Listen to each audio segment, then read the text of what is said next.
All right.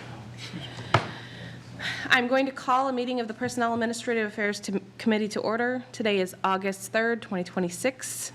It is 7 p.m. and we are in the Aldermanic Chamber.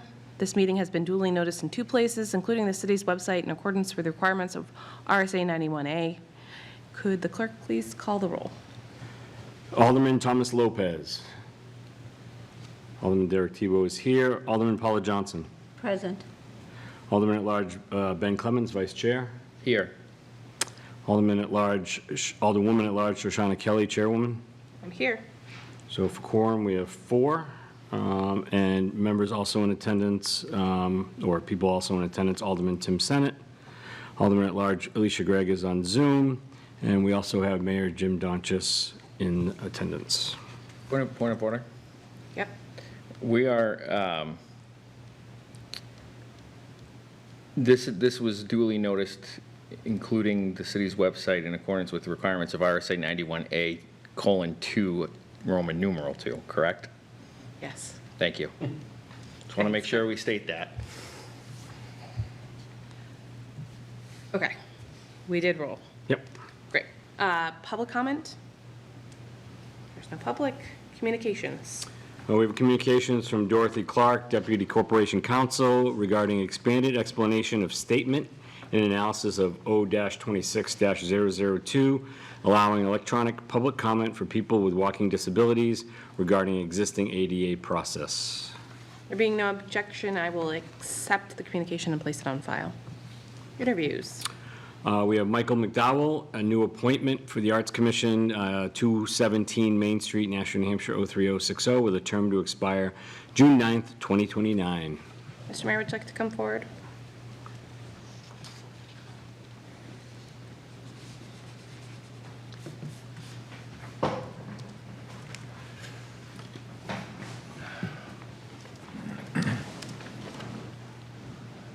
Thank you very much, Madam Chair.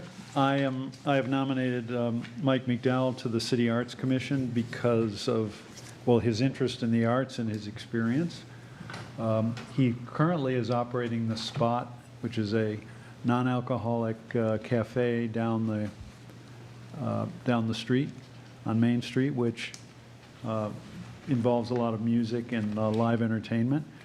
But Mike has been an active participant in music and entertainment here in Nashua for a long, long time. He's a musician himself. He's participated in many dramatic performances over the years. And he's particularly focused on community music, the arts, and a sober social connection. And of course, that's at The Spot. With that, I will turn it over to Mr. McDowell and allow him to tell you of his interest in the Arts Commission and his experience with the arts. Thank you. Mr. McDowell? Good evening, guys. Thank you for having me. I didn't know that this was something that I was even capable of doing. Someone came to me and mentioned a few months ago that it might be something I would be interested in. Like I said, I didn't even know it existed. It's pretty cool that somebody saw me to be fit to do something like that. So I attended a couple of Arts Commission meetings just as a sit-in, and I thought it'd be really cool to bring some of the asset class that I have to the community and to Nashua as far as the arts go. Being a musician and artist myself, and I don't know, I guess it's short and sweet, but that's really all that I have. I have a lot to learn, and I'm just happy that I can serve. Great. Questions from the committee? Alderman Johnson, then Alderman Clemens. Thank you. I don't have a question, but I just want to say I had the pleasure of meeting you during the wintertime after I got sworn in.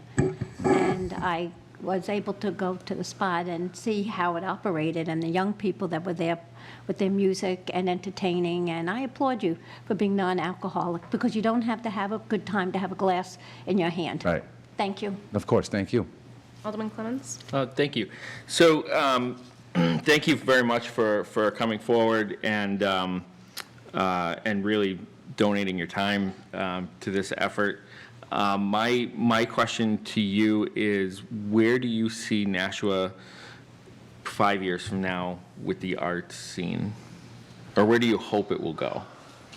That's a great question. I'd like to see a lot more awareness on the arts so that we can bring more people into the community. I guess more so Main Street. Like, it would be nice to see more arts on Main Street as far as music and arts in general, and just raising awareness to the public that there's stuff to do downtown and in Nashua as far as the arts go.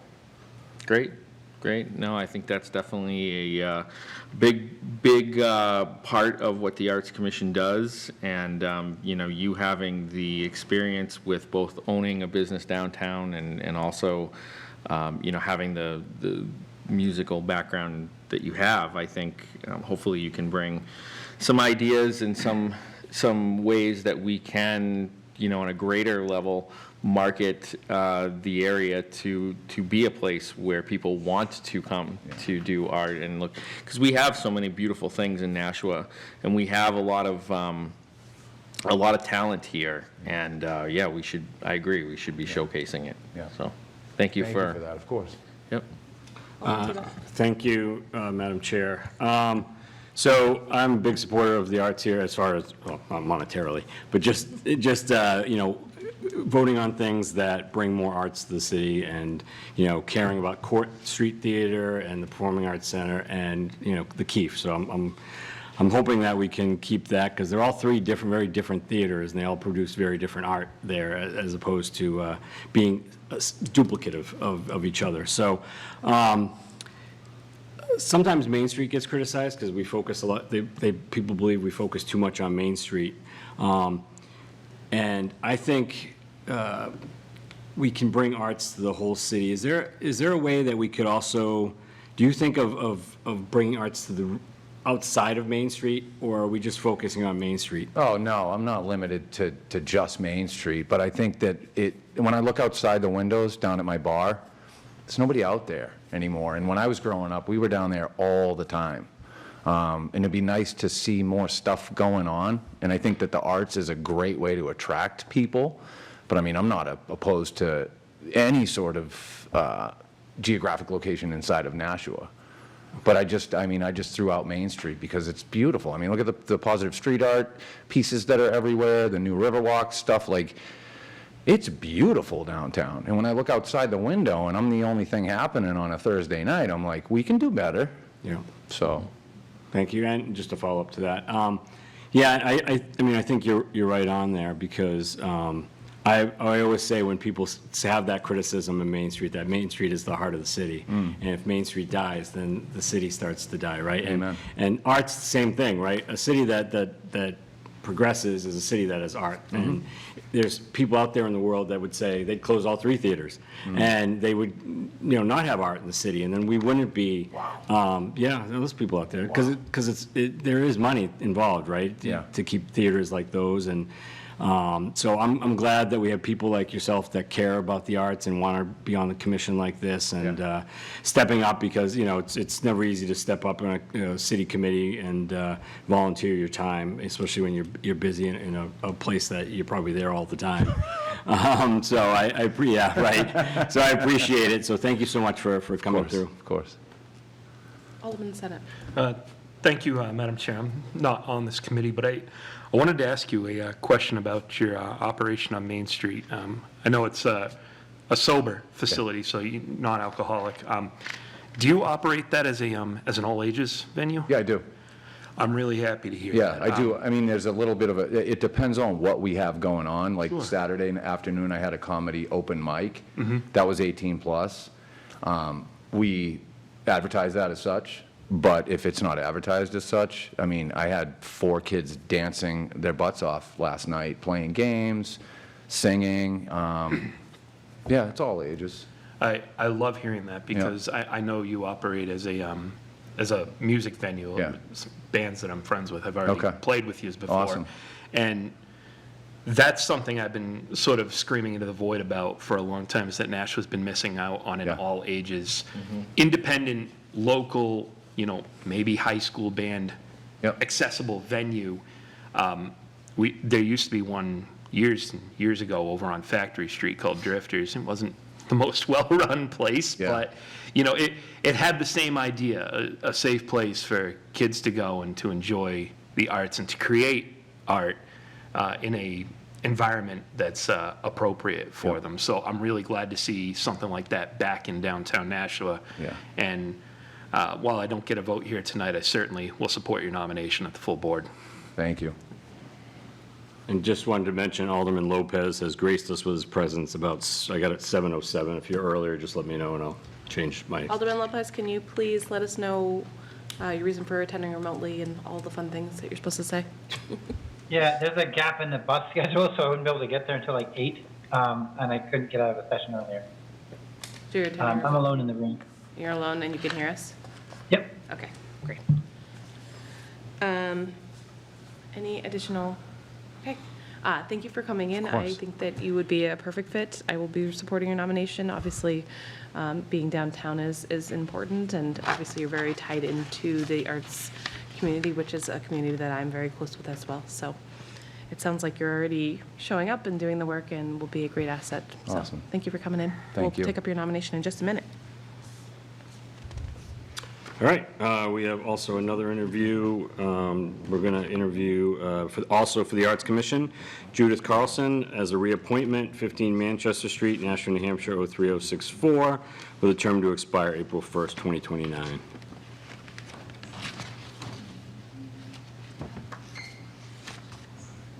Thank you, guys.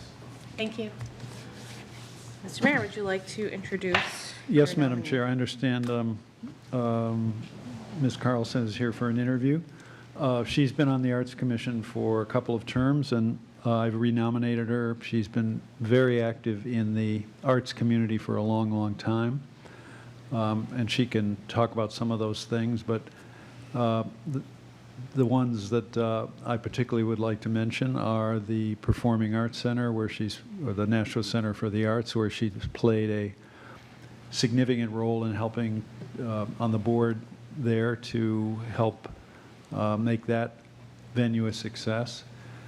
She's also been very involved in many of these murals you see. For example, the mural across the street that was the Aponovich mural that was restored once due to her efforts and then was restored again and brought to City Hall, where it now is in the in the auditorium upstairs. Also other art projects she's helped to raise money for, and therefore I think her involvement is such that she's a definite positive attribute to the city and to our arts community. So with that, I will turn it over to Ms. Carlson if she wishes to add anything, and of course she's here for your questions and comment. Thank you. As Jim said, I have been involved in the arts since, about 2008. And after I retired from work, where I was working for major computer companies in the area in advertising and public relations executive. So when I had time to finally give back, I really got interested and wanted to support the arts. And one of the first things I did was working with Mary Goyette to get the Vivian's Dream mural, which is over on West Pearl Street. I'm sure you're all familiar with it. To get that funded and painted, and as Jim said, 2 times around on the Yankee Flyer Diner mural restoration. I was also vice president of City Arts Nashua and very involved in Art Walk for a number of years, and was on the steering committee for the Performing Arts Center, and I'm now on the board of trustees, and I'm also one of the founding members and treasurer of Nashua Community Arts, which is the nonprofit associated with the center. And I have a lot of friends who are artists. I'm also very involved with the Sculpture Symposium and host a sculpture every year in my home. So I find it very rewarding and have been on the Arts Commission. I think now this is my 4th term, but find it, the Arts Commission, I think, is very important to the city, and I agree with Mike, that there's a lot more that could be done with promoting the arts. That's one of the areas that we have not been very good at doing. We used to have a whole, on the city website, there used to be a whole section where you could go and find every one of the murals and every one of the sculptures, and had the GIS, whatever you call it, coordinates for it and a description of it. And that's gone away for a number of years. And for a while, we had a whole website for arts in Nashua, but since the pandemic, that's been gone. So I think that's one area that we can look at to see what we can do to change that. Again, it takes funding, and that's always the issue, is funding. So I would like to continue again on the Arts Commission, and we have a really new group of new dynamic people, and I think it's good to have at least one person who's been around for a while in the commission as well. Questions from the Alderman? Alderman Tebow. Thank you, Madam Chair. And then I see you, Alderman Lopez. All right, so I really, liked what you said about the promotion of the arts, because I think the same way. I don't think we do as good a job as we used to do on things that are going on, and I think COVID really hurt that.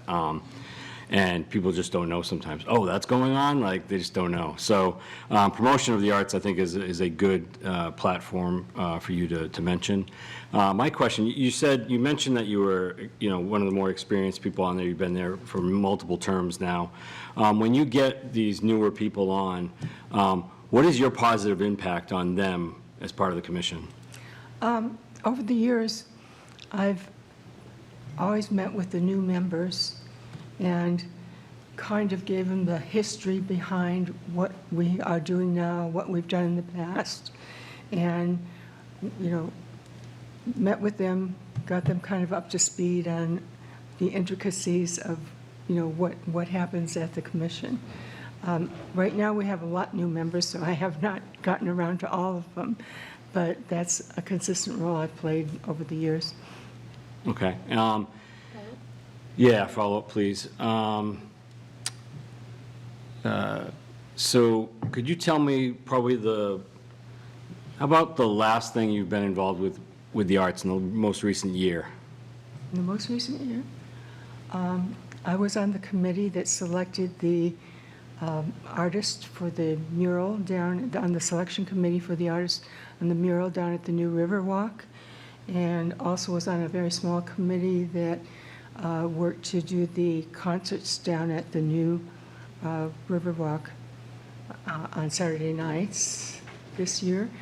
I've consistently, in fact, that's one thing that's going to be coming up again soon, is the American for the Arts survey, the economic impacts study. I've led that for the last 2 times, and we'll be looking, if the city agrees to do it again, we're going to be looking for somebody new who I will train to take that over, because I figured 2 times is enough, and now it's somebody else's turn.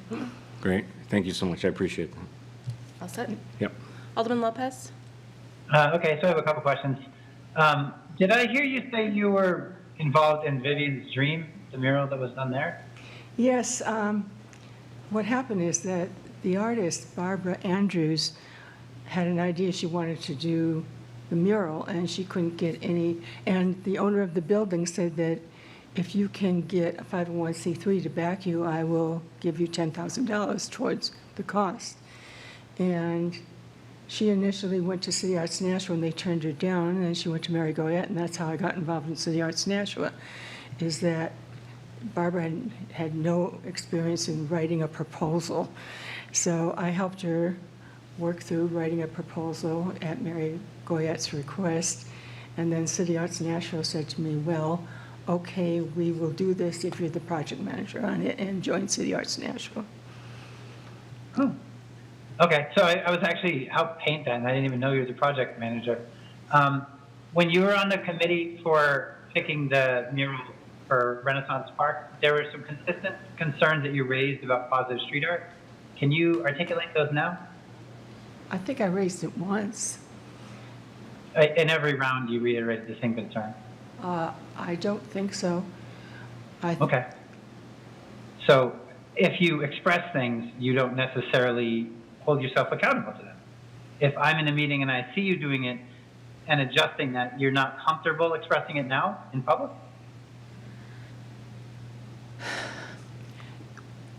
According to my memory, and I can check with other people who were there, I expressed once a concern that you were on the committee and Positive Street, in your background with Positive Street Arts, and they were one of the people who applied, and I asked if you were going to recuse yourself, and you said no, because you no longer were on the board. And I said, oh, okay. Other than that, I had never raised any other concern about Positive Street Arts. I think everybody made sure that they had as much of a chance to be reviewed in it as everybody else did, and we even gave them some extra credit, as we did with the other applicant who was from Nashua, because that was the guidelines we were given by the chair of the committee. So that wasn't actually what I was referring to. I do recall that you had stated that I had a conflict of interest and shouldn't be on the committee because you thought I was still on the board, and I haven't been on for many years. But you articulated a concern about Positive Street Arts work multiple times as artists in the community. You don't recall that? The only thing that I can remember is when we were having a discussion around maintenance of murals, the discussion came up by me and other people that Positive Street Arts did not do a good job of maintaining their murals. That's the only thing I can remember that came up in the discussion, and I did agree with the other people who were saying it as well. Okay. And that was actually what I was asking. Is it your opinion that there was a maintenance plan and that has been upheld for Vivian Stream? At that time, no, there wasn't, because that was like one of the first major murals that were done in Nashua. And what we did do is we made sure that the owner of the building committed in writing that he would maintain the mural. And as I was involved in it, there was no sealant coating or anything like that that was put on that, which was one of the things I recalled you bringing up that wasn't being done in the murals. So I wanted to ask if you remembered that particular thing, because sometimes it's not so easy to say these murals or these things should be done this way when they aren't. It isn't understood that that needs to be done. What is your relationship with the chair of the Arts Commission? Excuse me? How do you get along with the chair of the Arts Commission? I get along with the chair of the Arts Commission fine. Why did we have to hold your reappointment? Because we were asked to do so by the chair. I know nothing about that. Okay, well, that might explain why it's been a couple of meetings since it was attempted, and we were kind of wondering when you were going to come in. I'm sorry, but I informed, I wrote a letter and said I was sorry for missing the June meeting because I unexpectedly had my daughter come to visit and missed it. And I was scheduled for this July meeting, and it was canceled. So as far as I know, there was nothing that anybody else did to change my appointment here. The first one was in June, and that was my fault because my daughter came to visit. And this day after, I wrote a letter and contacted the city, and they said, no problem, we'll just move it to the next meeting, which they did, and said people all the time miss meetings because things come up. So I did that, and that meeting was canceled, and then this is the next meeting, and that's why I'm here now. I don't know where you get the idea that somebody from the Arts Commission held it. Alderman Clemmons? All right, unless you're out, are you outside, Alderman Lopez? Yeah, I don't think I thought there was an issue with someone from the Arts Commission holding it. I thought it was communicated to us by one of the other aldermen that there were concerns. And this is new to you? You didn't know of any of that? I don't know what you're talking about. Okay. Alderman Clemmons? Yes, thank you. Well, everybody has their own opinion about different things. That being said, I think you've done a wonderful service to our city. I think that you've served admirably on the Arts Commission, and you will be getting my support, my full support, when it comes up, because I think we need more folks like you on committees like this who have the experience and then have been actively involved in a lot of the things that go on, and as you have stated, bring that experience to the new members of the board as they come on. So we need to have that mix of old and new, and I think you bring that there. So thank you so much for wanting to continue to do this. Alderman Johnson? Thank you very much. Thank you for coming this evening. You brought up a name from the past, Mary Goyette. What a lovely woman she was. She was such an icon in this city. And if you ever wanted anything done, you just went to Mary. And I remember your name being associated with her back then. What do you feel your biggest accomplishment has been, really, on the Arts Commission all these years? On the Arts Commission? Yeah. I think the Arts Commission has become a lot more active and involved since I've been on the committee. And because I'm retired and I have the time, in the past, before COVID, we were doing workshops and a variety of other things. And I was very involved in all that because, I had the time to do it. And bringing forward the America for the Arts economic impact study of the arts, I think was extremely important. And that wouldn't have happened if I hadn't brought it forward, and basically took the lead on it for the first 2 years that it was done. Thank you very much. And I'm so glad that you brought up Mary Goyette's name tonight, because it really sparks on the city. Everybody knew Mary Goyette because she did so much for the city, and we were very proud that what she did in the community. Well, she and I were very good friends in later Yes. years, and we schemed together on a lot of the stuff that we did. And she was not able to get out as much, so we would work together, and I would go help her do things at the very end. But she was active until, like I say, She the was. very end of her life. And I think I remember your name coming up many times with her. And I think even seeing you down on Main Street together in front of Surf. I don't know if it was Surf back then, but you were always together doing something for the arts community. Thank you for serving. You're welcome. Any additional questions for Ms. Carlson? Okay, thank you for coming in. I'll pick up your appointment in a minute. I spoke with Donna. Marnie will be interviewed at the 9/9 meeting. She's out of town. Application to license hawkers, peddlers, itinerant vendors license. There is none. Appointments by the mayor.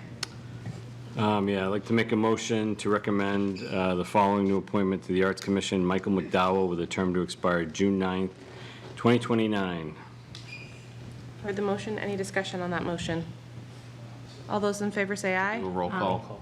Oh, yeah. that's right, because Tom. Sorry. Roll. Tom. Thank you. All right. Alderman Thomas Lopez. Yes. Alderman Derek Tebow is a yes. Alderman Paula Johnson. Yes. Alderman at Large Ben Clemens, Vice Chair. Yes. And Alderwoman at Large Shoshana Kelly, Chairwoman. Yes. That is 5 yeas, 0 nays, so he is approved. We are going to take out of order Alderman Clemens. Yes, so tabled in committee is the appointment of Judith Carlson, and I will move to remove from the table the appointment of Judith Carlson to the Arts Commission. Heard the motion. Alderman Lopez has his hand up. Alderman Lopez. I would like to point out that I have never actually had concerns about a person who's appointed from the chair actually bringing those to us. And while the recollection that was presented is different, this was tabled at committee at the request of another alderman who's not participating in this meeting. So I will vote against it just because I think the other alderman should be heard rather than it's a full board. Okay. The motion is to remove from the table. Yep. Roll. Alderman Lopez? Nope. Alderman Tebow says yes. Alderman Johnson, Yes. Alderman Clemmons, Yes. and Alderwoman at large Shoshana Kelly. Yes. All right, we got 4 yeas to remove from the table, 1 nay. Okay, so then that would be before us, and we'd need a new motion, please, under appointments by the mayor. I can do that. Or you could do that. Alderman Clemmons, go for it. Thank you. I would move to recommend the following reappointment to the Arts Commission: Judith Carlson, with a term to expire April 1st, 2029. You've heard the motion. Discussion on that motion. Alderman Lopez. Surprising no one. We brought Judith up to the Personnel Administrative Affairs Committee a couple of years ago for reappointment because concerns were being raised in the community about how she approached different populations. And at the time, I felt like she was able to answer those concerns.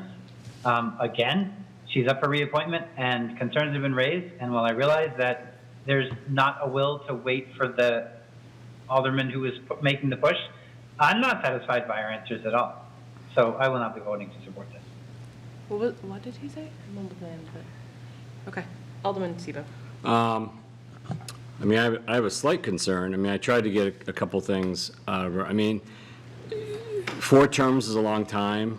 I mean, I don't know. I mean, I think, you know, it would have been nice if the alderman that had concerns was here so we could, maybe they could ask the questions that they have as well. You know, I mean, to me, on the outside, not being on the Arts Commission and not seeing and talking to everybody on there, it looks to me like Ms. Carlson has done, you know, a good job. Like, she seems to be involved in a lot of the major things that have, you know, come to fruition. Now, you know, there was a different story from that one person, so from what they heard, and they had participated more in the Arts Commission stuff than obviously I have. So I don't know if it's more prudent to wait a little longer on this, or should we go forward? I mean, so sometimes maybe too many terms is too long. I mean, we probably get told that all the time, right? I assume we get told that all the time.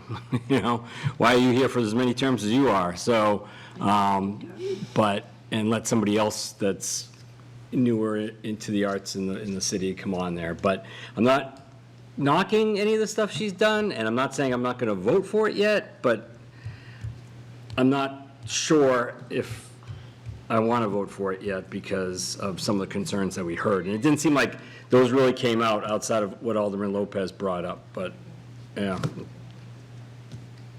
Alderman Clemmons. Thank you. I mean, I heard that there was potentially a concern from the chairman of the Arts Commission. I haven't heard from the chairman of the Arts Commission on what those are. They haven't been said publicly. I also have not heard anything tonight that would disqualify Ms. Carlson from the post. I heard that she had a difference of opinion about how Positive Street Art maintained the murals, which is a matter of opinion and is up for debate, I guess. Maybe I would have a different opinion than she does, but I certainly think somebody as involved as she is should have an opinion on that. And then I heard that she questioned one of the other aldermen whether there was a conflict of interest, and the answer was no, and she moved on. Now, if there was, none of that disqualifies her from the post, none of it. So I have not heard to date something that would make me vote no. Just because somebody has a different opinion about an organization or, you know, a personality conflict, that does not mean that they're not qualified to do the job, and it also doesn't mean that they're not qualified to serve this city. And quite frankly, we need people with different opinions on these boards so that we get a different perspective of things. So I'm going to be voting for her because, again, since this has been tabled on May 4th, I haven't heard anything publicly that anybody is willing to say on the record that would make me not vote for her. Alderman Johnson. Thank you very much. I'm going to agree with my colleague, Alderman Clemmons. Something was said to us at the beginning, and we took it under consideration. Nothing has been said since then. If you have an issue, bring it to the board. You know that we were meeting tonight to vote on the appointment. It can be brought up at the full board, but right now it's just hearsay, and I can't go on hearsay. And I agree with my other alderman from Ward 8. People say, you've served on the boards too long. 8 years is too long. 10 years is too long. But if it's too long, then, well, I tried to do term limits, but I was told you can't do it because the state won't allow it. But, if it's too long, then you put like a gap. And you see if on these committees, if you could say you can't serve more than 5 years, 6 years, something like that. So this way, but they can come back in a year or two later, but you take a rest. Right now, nothing has been proven to me. I'm going to support her. Thank you.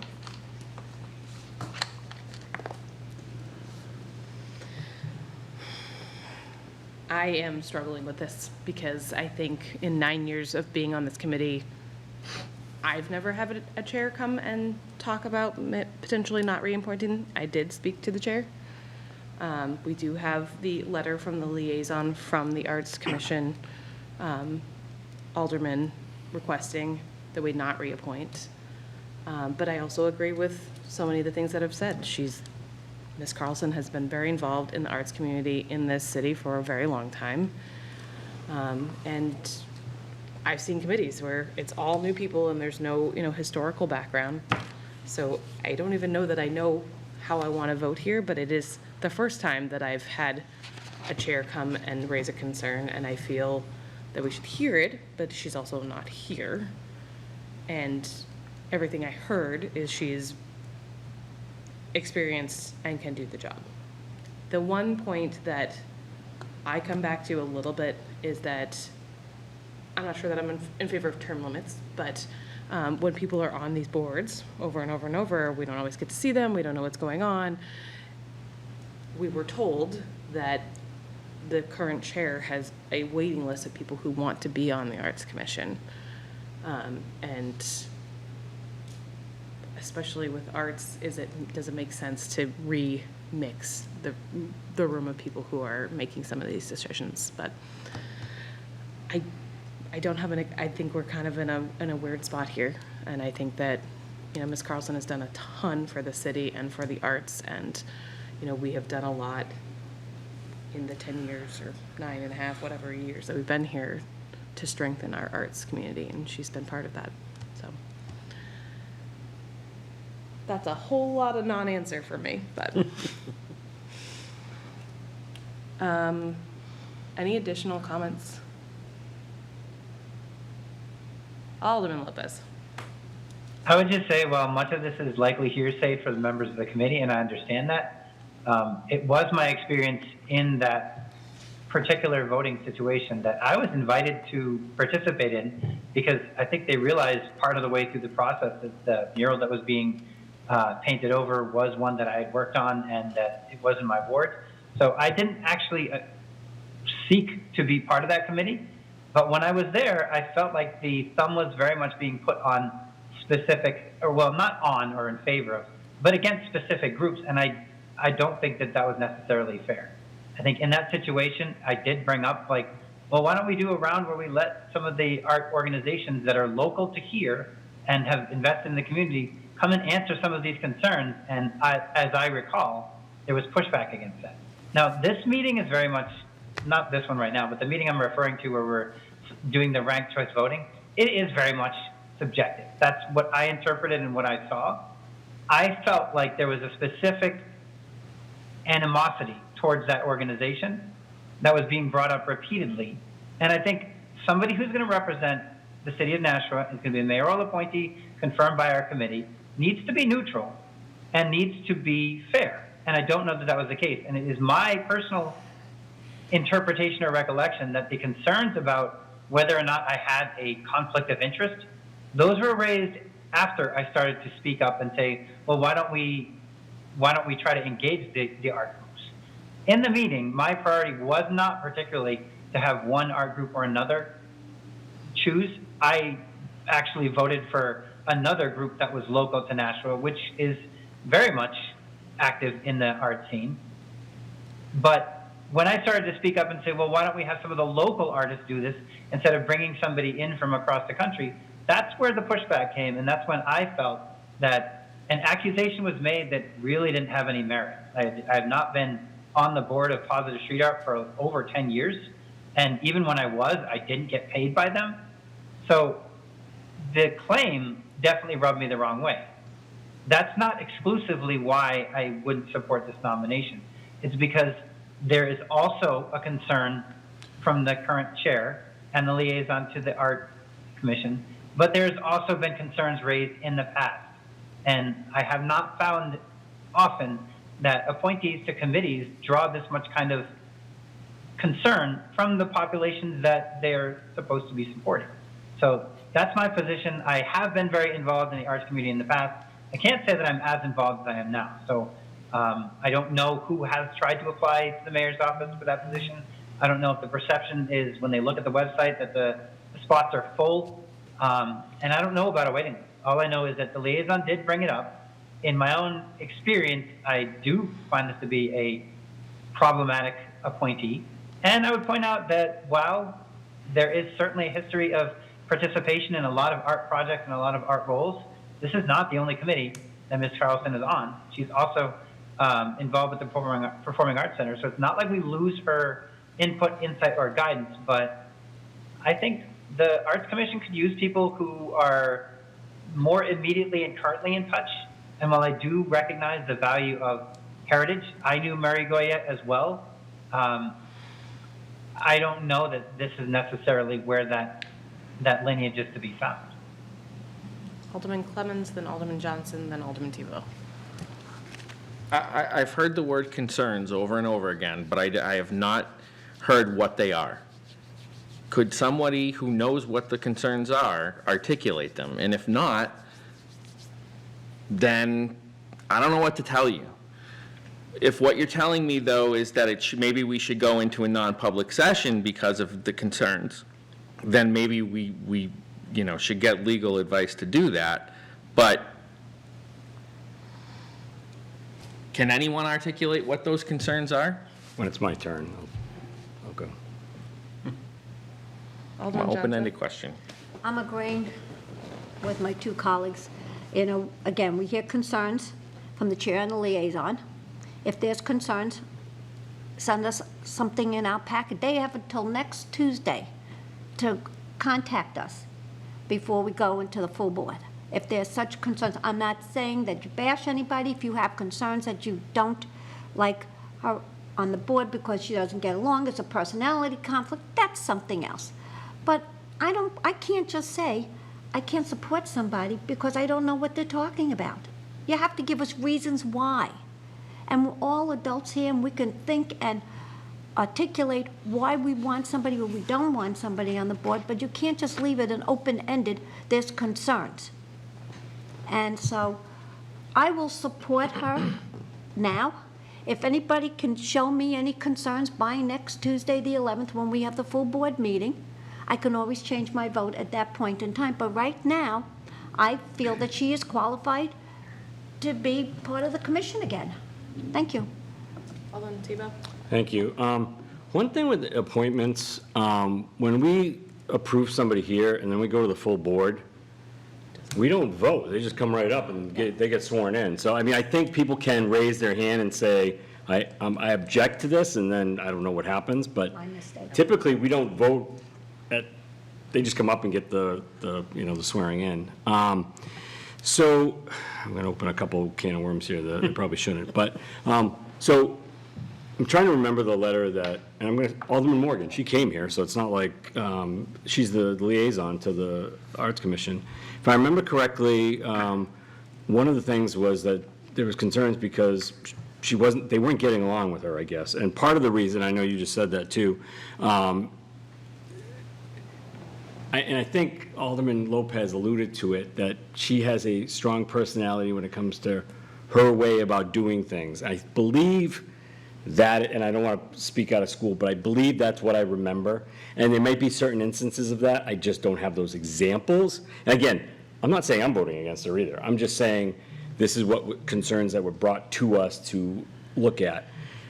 The thing I wanted to mention is, so, and Alderman Johnson brings this up probably almost every meeting that we have for this meeting.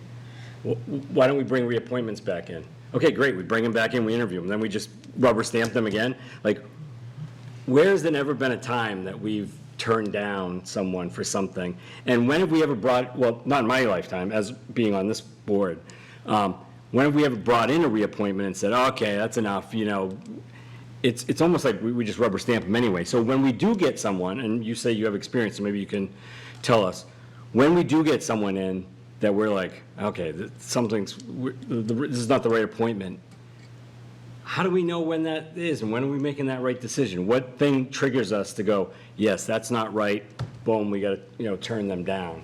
So, I mean, just bringing back people in here just to rubber stamp them, I don't love that idea either, but, because if we're going to bring them back in, there's got to be a reason. I thought we were going to ask more questions, and maybe if Alderman Morgan was here, maybe we would have had more questions, or maybe Alderman Lopez just ran out of tough questions, because I think he probably had some more. But yeah, that's my 2 cents on that. Again, I don't have specific examples. I can't remember the letter we got exactly, but I think the concern was the difficulty in working with her when it came to her opinion was more than just opinion in some ways. That's their thing, not mine. Every conversation that I've had with Ms. Carlson has always been fine, but I'm just from their point of view. Again, not a reason to vote against her. Alderman Clemmons. Yeah, I have been on this board when some folks have been denied from this committee. When I was first elected, there was an appointment to the airport authority that never went through. And I don't know if it was the same committee, but former Alderman Vitale was treated horribly when she came up before this committee before. And I'm glad that Ms. Carlson isn't here, and I hope she doesn't rewatch this, because again, nothing publicly. So a person has a strong opinion. Well, we don't want you on the board anymore. I mean, you don't get along with people, so we don't want you on the board anymore. Yeah, ideally you'd want a cohesive group, and you'd want somebody to get along. But I want somebody that brings experience and has a strong personality that can, articulate their points and why it's important. And she's going to win some of those fights, and she's going to lose some of them. But again, we're going around and round here, and just because we don't like somebody is not a reason to not appoint them to a board. It just isn't. Alderman Johnson. Thank you, my mistake, because I forgot. The president says if there's no objection, and I've objected before because of the fact that I didn't know who they were coming before, and when I asked, can we bring them in on a reappointment, it's because I don't know them. Even if I just say to them, do you think the sky is blue today or is it gray? I get a chance to talk to them, and I get a feel for them on their personality. And so I have objected. I haven't rubber stamped people. I have objected, raised my hand, and at this point in time, I'm not voting for her to rubber stamp her. I'm voting for her because of the fact that I feel she is qualified at this point in time. Prove to me, and probably to yourself and Alderman Clemmons, prove us wrong. And if that means it comes in by Monday for Tuesday's meeting, and if I don't like it, if there's no objections, I'll raise my hand and say I object to it. I don't have a problem with that. Thank you. Alderman Clemmons. Yeah, to the point of the objections, if 8 aldermen object, then it should really go to a vote.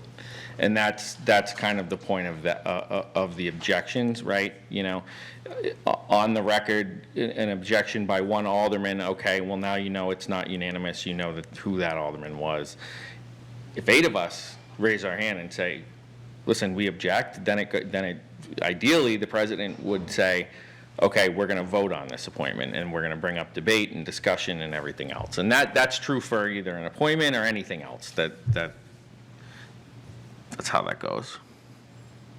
Alderman Lopez. Not to disagree with my colleague, but I believe last year we did have an alderman object to a appointee to, I think it was a zoning board, and we did have to have discussion and then a vote. It didn't take 8 people. It was just per, Mason's rules. If there's no objection, then it just goes through. If there is objection, then there's discussion and a vote, at least is my interpretation.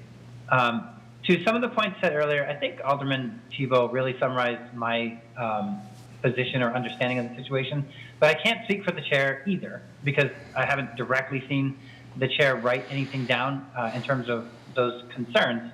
But I do think it is necessary to be on a committee, if you're going to be on a committee, that you're able to work with that committee. And I think it's imperative that when you're doing a committee, you're working on a committee with a specific purpose, that you're able to do it for the betterment of the city, and that you're able to do that with a degree of fairness.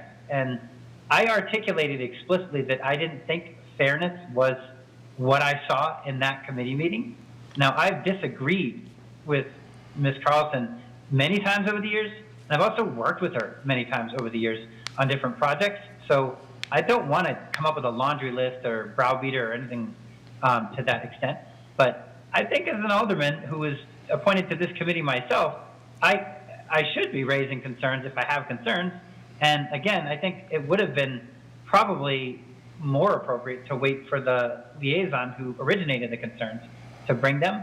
For myself, I can only speak for myself, and I'm not necessarily going to try to persuade other aldermen, but I think a person needs to be collegial, and I am concerned with what I saw, which to me appeared to be specific targeting of a nonprofit that this person has a disagreement with.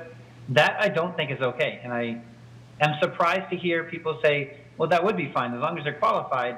If they don't like a specific group, then that's okay, because I think that's a major problem with government, where if somebody's appointed to represent the city and is supposed to be making fair advisory opinions about how to spend city money, you can't go into that with a specific agenda in mind. And from what I saw in that meeting, it was not only a specific bias against the organization, but it was a continued escalating attempt to try to achieve that. So if my concerns weren't clear before, that's what they are. Is I don't see, based on my recent experience, that there is fairness. And I think with our art community right now, the number one concern I hear from artists is they don't feel like they have access. They feel like there's like already being decisions made. And I don't think it's a good idea to have somebody who at least has the appearance of that, or in my observation and my opinion directly, isn't going to judge fairly. All set? Yep. Alderman Senate. Thank you. I just want to chime in briefly, just so that there's not an impression that Alderman Lopez's concerns are being made in a vacuum. I will disclaim ahead of time that none of what I've heard has been specifically ascribed to Ms. Carlson. That being said, what Alderman Lopez was just referencing about certain artists within the local arts community feeling as though they are held at arm's length because of their art in particular, I'll just come right out and say that I'm speaking specifically of musicians in particular who feel that because of the music that they make, they don't feel they have a seat at the table. They may feel as though they're kept out of discussions, maybe denied opportunities that other musicians may be willfully given. Again, none of them, to their credit, have articulated this at the fault of any person. Nobody's thrown anybody under the bus, but that is a concern. And if that mindset is present at the Arts Commission in any way, I do believe that's a concern, because to me that goes beyond a difference of opinion. Art is a very subjective topic. It can be a very controversial topic at times. what strikes one as art could be noise or static or anything else to another. I mean, we saw that, to put it in a visual context with the paint job on the Main Street barriers several years ago. I thought they looked pretty cool. I liked what Positive Street Art and the Associated Artists had done with them. Other people thought it was graffiti. Where one person sees art, another sees graffiti. And those are valid disagreements. Where it goes beyond a valid disagreement, I think, is saying that person makes graffiti and we should keep them over here and not afford them those opportunities. And so my point is really just to say that I've heard that as well, and if that is present at the Arts Commission, that should be a concern to all parties. Thank you. Alderman Clemmons. Yeah, I agree with my colleague from Ward 7 on that particular point. But again, I haven't heard anything specific about the candidate that's in front of us. Precisely, yeah. Thank you, Madam Chair. So I'm just going to say, I'm going to vote for this, but I'm going to vote for with a license to change my mind when we get to the full board, because I don't feel really good about this, but let's all vote for it. Let's all object if we want to object. Let's not object if we don't want to object at the meeting. Just because, again, to Alderman Clemmons' point, it's wishy-washy in a way where we don't have people here actually with testimony outside of, like Alderman Sennett said, third party. And I know Alderman Lopez gave a good example from his point of view. But, so I'm going to do it with extreme prejudice, I guess, is that what you say? To vote yes on it, but then, with a willing to change my mind because I'm going to think about it this weekend. I'm going to see if, we hear anything else, and then if I feel the right to object at the full board, then that's where I'll do it. But I just wanted to kind of explain that before I vote yes wholeheartedly. All right. Clerk, call the roll. Alderman Lopez. Oh, yes. I'm sorry, wait a minute. Are we calling for a vote, or were you calling We're for calling me? for the vote. Okay, I vote nay. Alderman Tebow votes yes. Alderman Johnson. Yes. Alderman Clemmons. Yes. Alderman Kelly. No. We have 3 yeses and 2 nos, so it will go to the, I Motion guess it's carries. approved. Motion carries, yep. Unfinished business. Sorry. We have O-26-012, amending the definition of secondhand dealers. I'd like to make a motion to recommend final passage. This was re-referred, and the prime sponsor is here and would like to speak on it. Alderman Sennett. Yes, thank you, Madam Chair. I hope I can bring you guys something a little less controversial. So this got kicked back to committee due to concerns that were brought to us at the full board by the Nashville Police Department. I had an opportunity recently to sit down one-on-one with Captain Gaphardt, who came to speak with us. We spoke through a couple of the concerns that the Nashville Police Department had.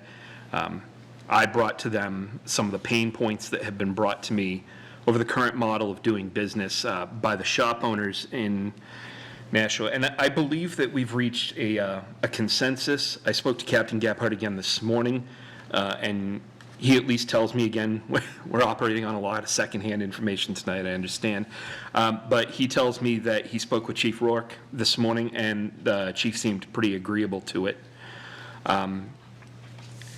And so this is going to be a big walk back of what I brought you guys here tonight. Originally, we had really exempted shop owners from the complete definition of being a secondhand dealer. I have an amendment in front of us that I would like to propose to you that I'll briefly speak through before I present it. What it will essentially do is unwrite all the new language that would be the underlying language in the original ordinance that I put forward. And what we would do is, moving on from Section 220-2, we would actually be working within Section 220-7, which specifically lays out the regulations for the holding period for purchases and pawns. In Section A, it currently reads that every pawnbroker and secondhand dealer shall retain possession of all property purchased for a 30-day period subsequent to the purchase thereof, provided, however, that any such item may be disposed of the purchaser within such 30-day period with the written permission of the chief of police.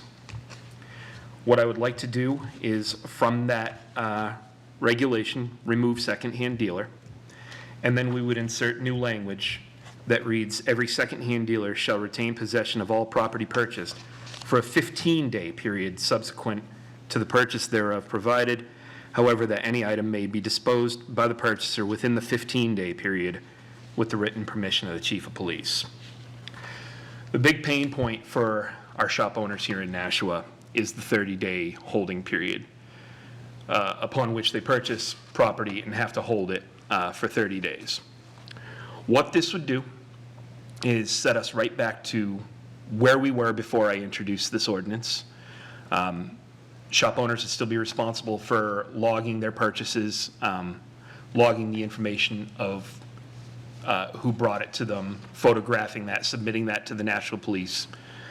But their holding period would be cut in half. This was actually floated to me by Captain Lieutenant. Gephardt. Why don't you make the motion and then speak to it? Okay, sure. I'm sorry. Sorry.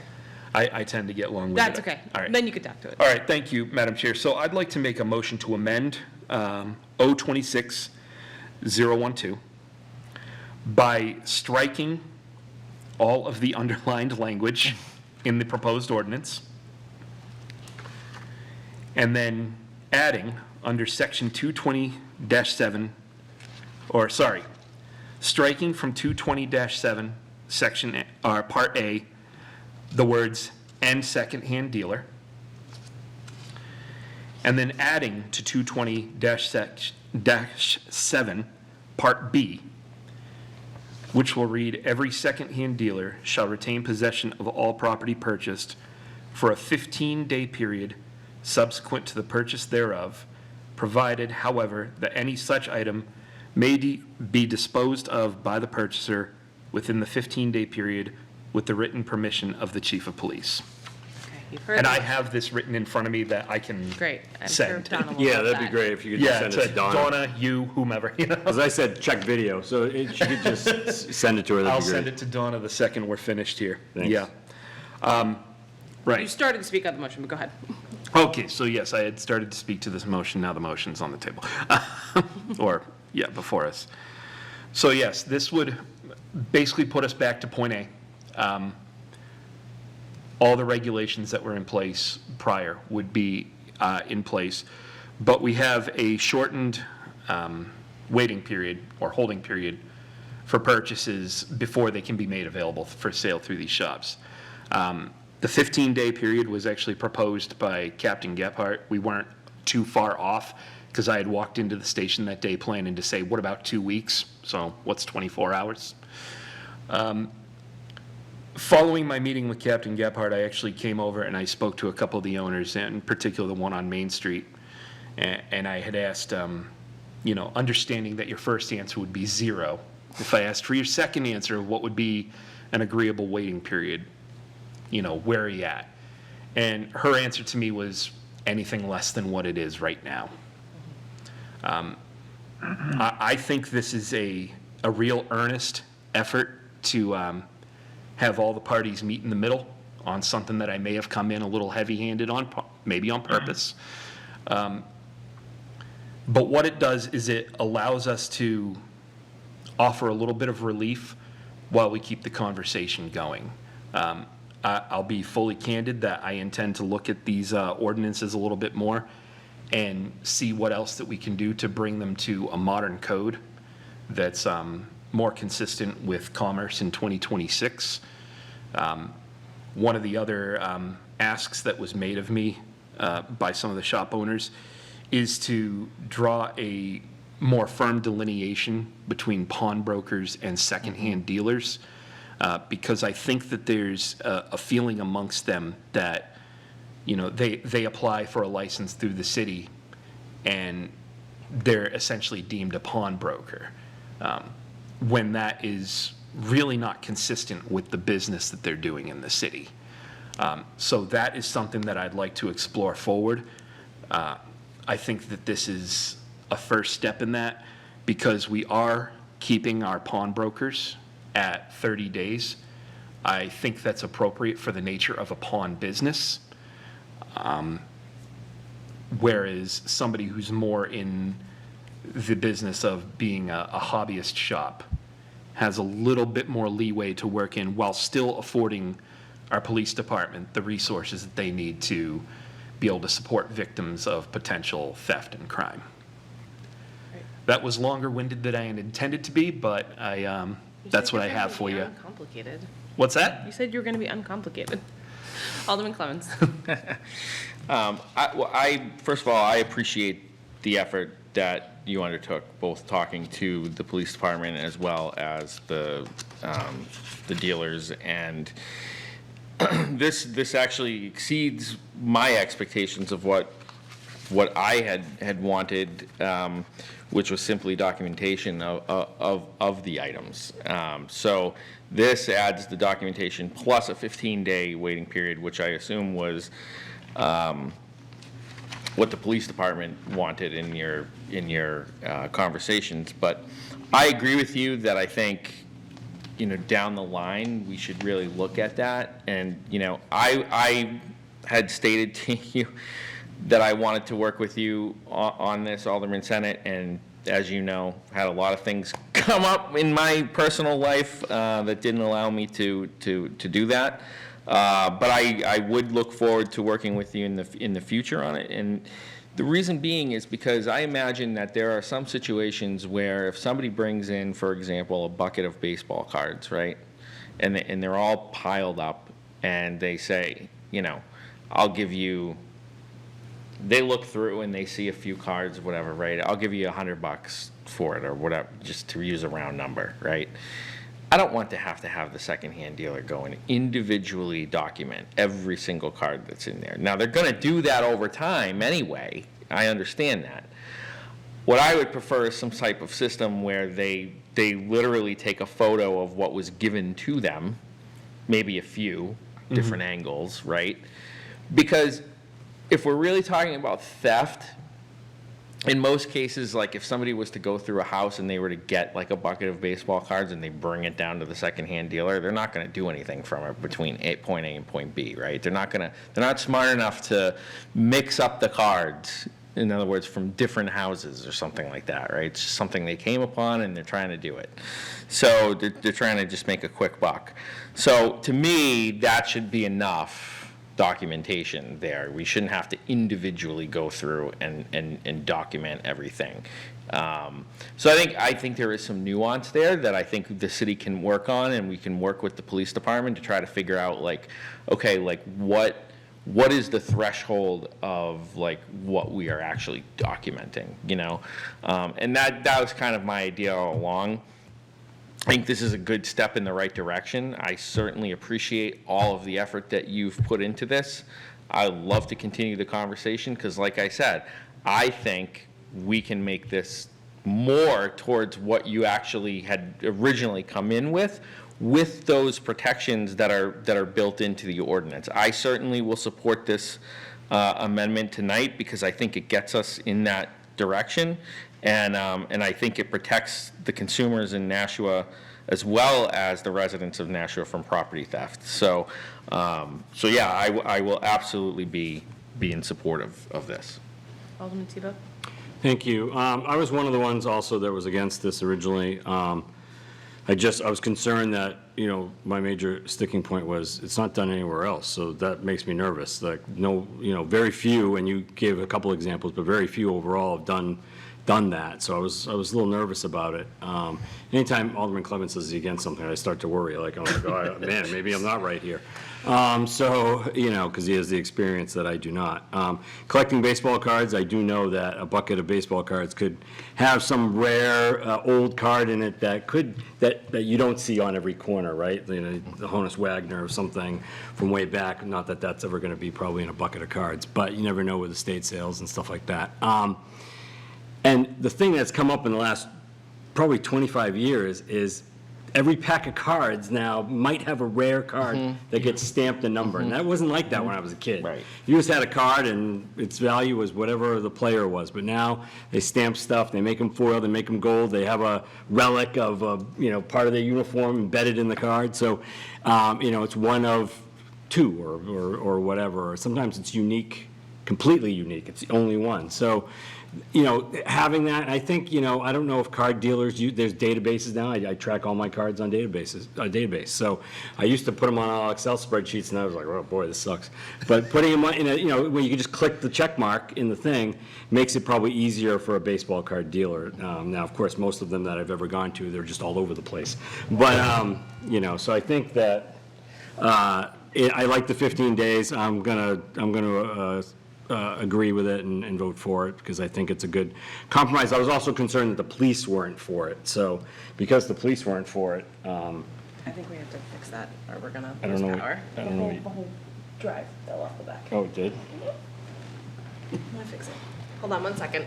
Yeah, she's gonna fix the drive. Oh, cool. I want to get under the table. Oh, Jesus. That's great. The camera just changed around so we could see.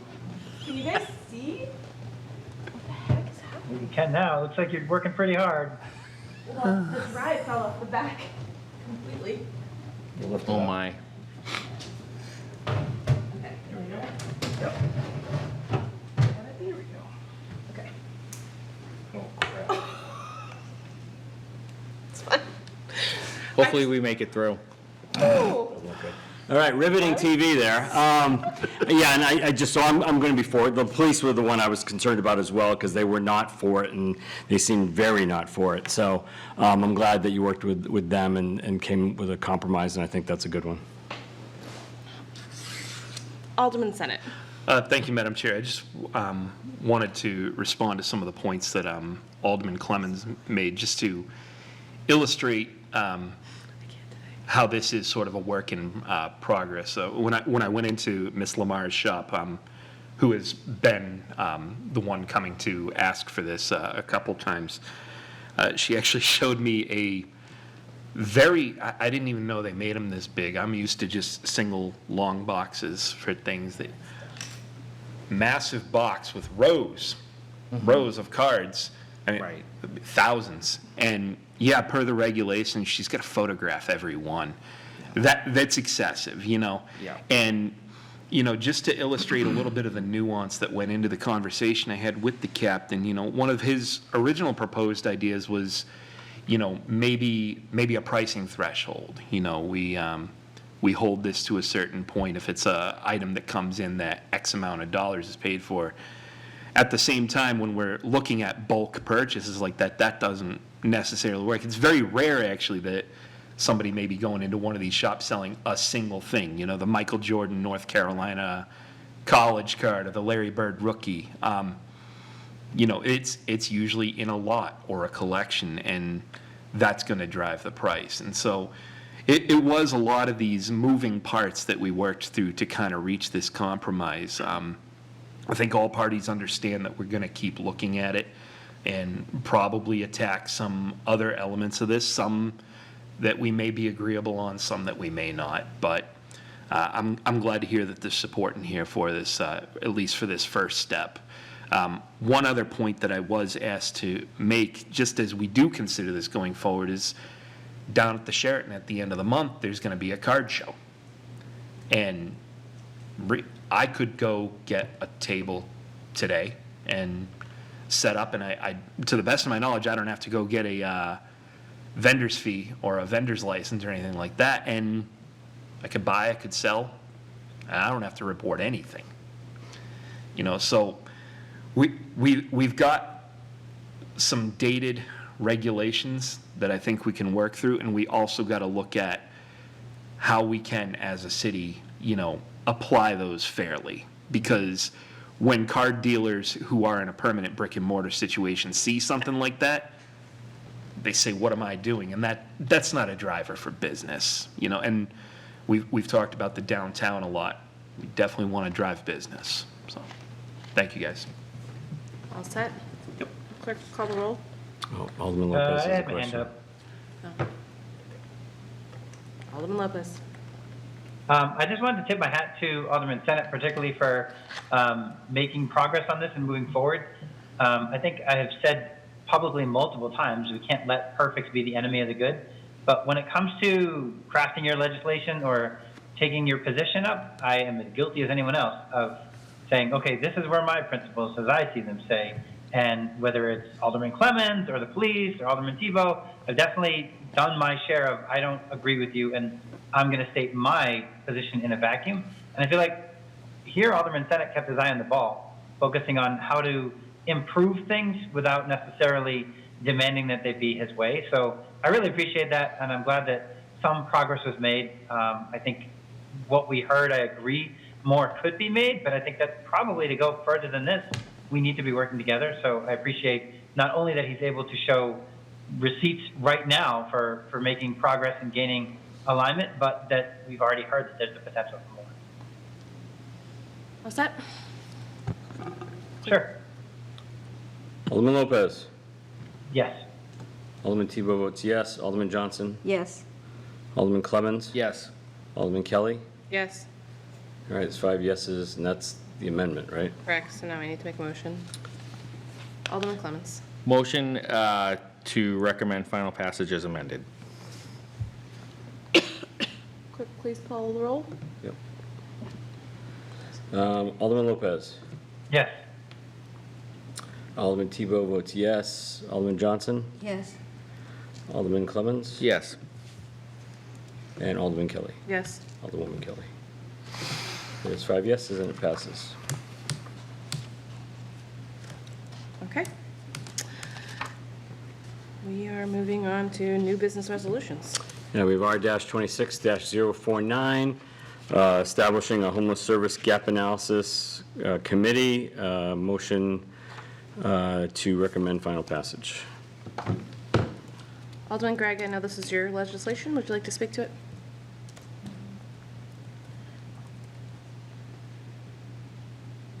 Oh, you're on mute. Mute. Yeah. It's like I- Man, now I just said all the most amazing things on the planet. Nobody heard it. Anyway, thank you, Madam Chair. I apologize for not being there in person. We had a family emergency today that we're continuing to work through tonight. So I appreciate being able to be online. So this resolution, I wanted to talk about basically, to start at the beginning, Nashville has a lot of really great people and organizations doing important work on homelessness, but we don't really have a shared picture of where the gaps are. This resolution creates a process to get to that picture so we can make smarter decisions about how the city and its partners work together. It's about strengthening coordination and making sure no one falls through the cracks between those efforts.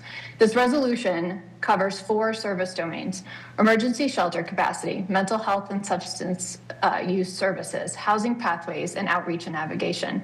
Those are the building blocks of any comprehensive response to homelessness. And right now, we don't have a formal accounting of where Nashua stands across all 4 of them together. Federal funding cuts have already reduced capacity in our public health system, and this is exactly the wrong time to be operating without a strategic picture of where our gaps are. It's not a criticism of any department or organization. It's a recognition that homelessness is too complex for any single entity to solve.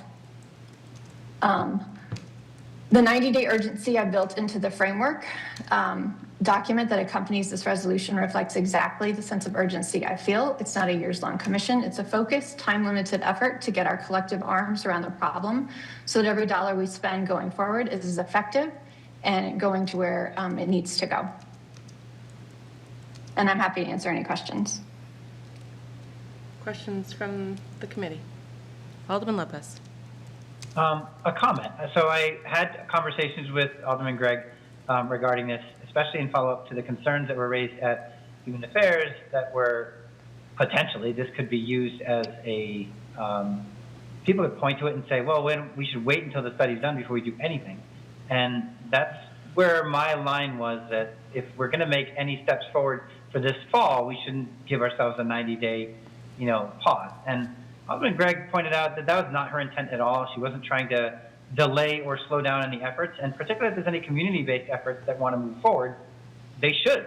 And I think in discussing it with her, I understood that it was more than just let's focus on the unsheltered population exclusively, because we wouldn't have people who are unsheltered if we were able to intervene effectively before they became unsheltered, and we wouldn't have people who are unsheltered for as long as they are if we had, systems that could effectively pull them out of the situations they're in and, place them immediately. And we've heard in many meetings that there are issues on the other end of that, such as, affordable housing shortages in the city or even in the region, shortages in the different programs and program capacities that might provide intervention.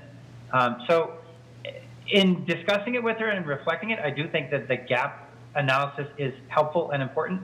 And I think particularly because the aldermen are driving this focus, that might differentiate from other parties that are attempting to do that. Because one of my concerns is that we need to get our skin in the game here, and we need to actually be taking some actions on these things rather than waiting for people to present things to us and saying, okay, well, now we're going to decide yes or no or start from this point with our legislative process. So I think in a lot of ways, and without speaking for Alderman Gregg on her committee, this does improve the situation by making sure that we are creating an action-oriented committee. It does differ from the Human Affairs Committee in a lot of ways, because Human Affairs Committee is a standing committee. And while we've had in the past action-oriented committees, such as the, I can't even remember, the Substandard. the Substandard Living Conditions Committee, this is a different animal, I think. So I am inclined to support this.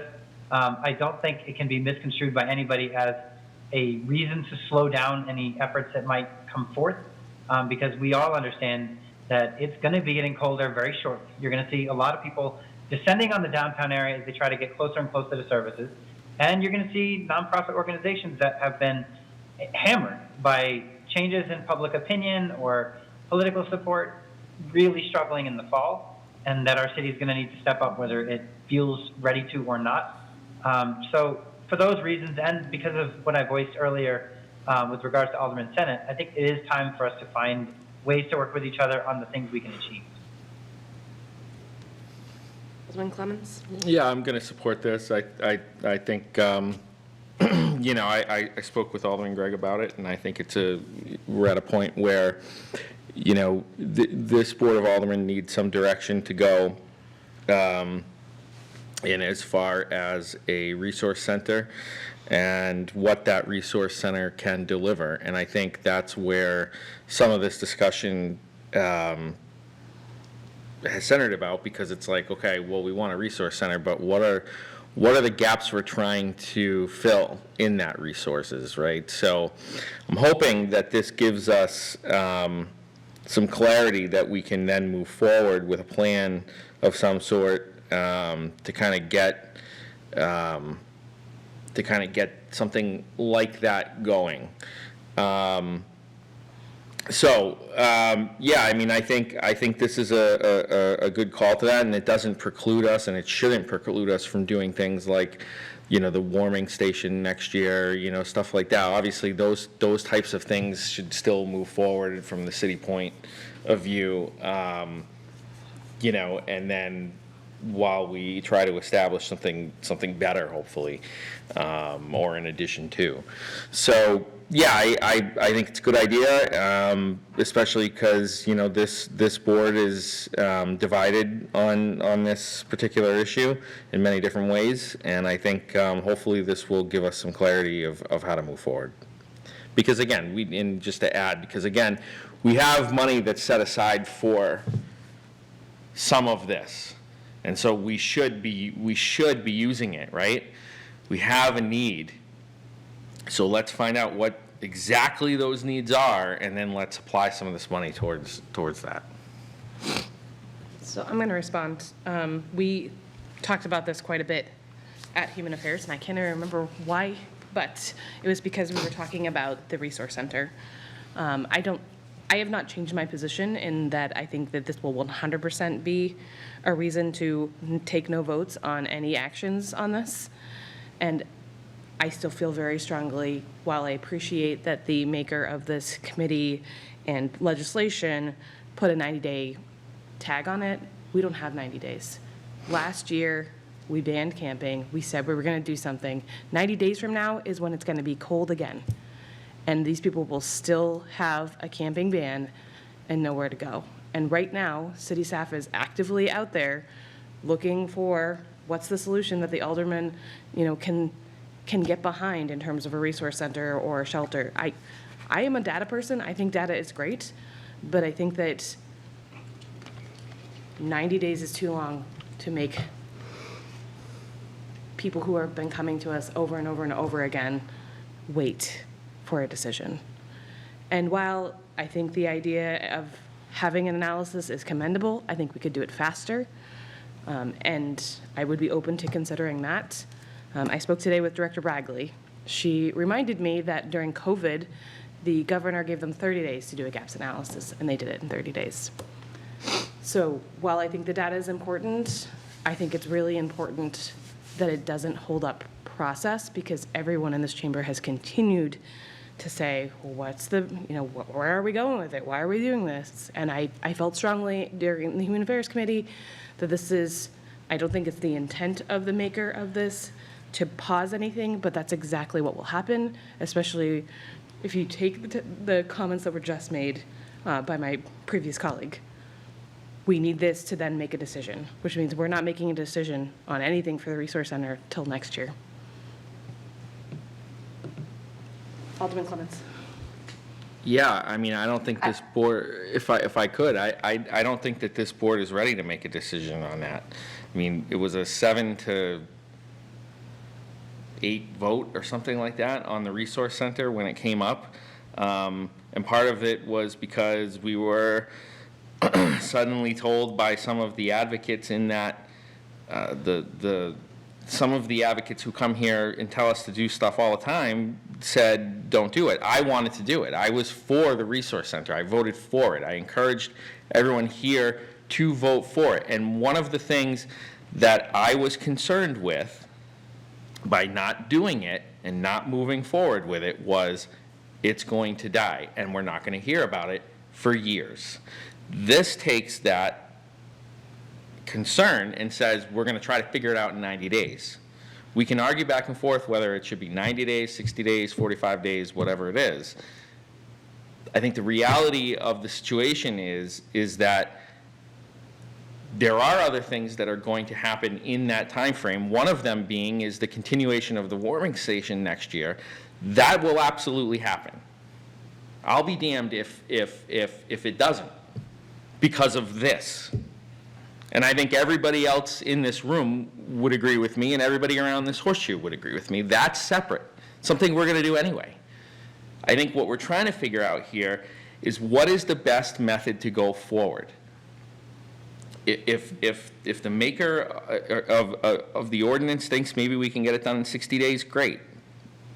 But I'm going to support this because, yes, it doesn't matter what the administration is going to bring forward at this point, if they're even going to bring anything forward, because they know that this is a house divided. We need to get behind each other. I have my hand up if I could respond whenever you get a chance. Alderman Gregg. Thank you, Madam Chair. So first of all, this is a 90-day committee because we are gathering people from all over. We have a lived experience person, we have public health, we're also not investing money like what the government put into the study, because I think all money that we should go directly to the people that need it and need the housing and stuff. So I'm also not asking anybody to wait 90 days for responding to an urgent need. So I think if during the course of this study it becomes clear that there's an emergent situation that needs immediate action, we should absolutely take that up. I mean, if there's a service gap that's causing real harm immediately, we need to take that up right away. What I'm trying to avoid is committing millions of dollars to a permanent structure based on an assumption of a need that we haven't yet verified. So Director Bagley did talk the other day in the Human Resources meeting that they do have a proof of concept resource space. I believe it might be it's with one of our partners for sure, that they're offering space this fall. And that's exactly the kind of interim response that would make sense. It costs comparatively little. It gets services to people now, and it doesn't foreclose anything. So the model is to act what is urgent now and temporary, to bandage it, and then figure out what is a permanent structure that we can do to help bigger and in the long term when we start making these solid investments. And that's really what we should be doing in this position, is figuring out the best use of this money, because there is such a great need. So I think that that's very, very important, and what we should be looking at. I also like to point out that she did talk about, for the resource center, we were looking at 3 years kicked out anyway, which is a huge problem. So that's going to take a while. That's not something that we're going to get up this winter either. This is important to take a step back and have a good analysis, and that's the responsible thing to do, I think, on this. Alderman Tebow. Thank you, Madam Chair. So honestly, I think it's all urgent. I mean, people are on the streets, so everything's urgent. It's not just the warming station's urgent, but the rest of the people during the rest of the year being on the street is not urgent. It's all urgent, in my opinion, and I assume that's what Alderwoman Kelly was getting at, too. So Alderman Clemens had mentioned that some of the advocates didn't want the resource center. Well, when this was first brought up, the gap analysis, we had people that were supposed to be advocates mocking this plan too. So, I mean, we can't always go with what the advocates say, right? So it's kind of hard. And I know on the resource center, the advocates were actually kind of split. Some didn't want it, some wanted it. It was all over the place. My question really is, so Director Bagley's been working on this for a long time. Do we not feel that she's done meetings with people and talked to people and had committee meetings and know what she wants for the city? I mean, she wanted the resource center, and we didn't vote for the resource center. So we shot her down. So what do we direct her to now? We tried to say, go find another building that's cheaper. So I feel that they have done this. And I know the 90 days won't stop the warming station. I've already heard that the warming station's coming in earlier than previous years. So that's great news. But 90 days could hold up something else, I assume, like, you know, if they find a resource center within those 90 days and she wants to pass it by us, are we then waiting because we haven't got all the analysis back yet? I don't know. I'm not really for this. I didn't sponsor it, so I'll probably be voting against it, is my opinion, but, you know, I'll listen, I guess. Alderman Senate.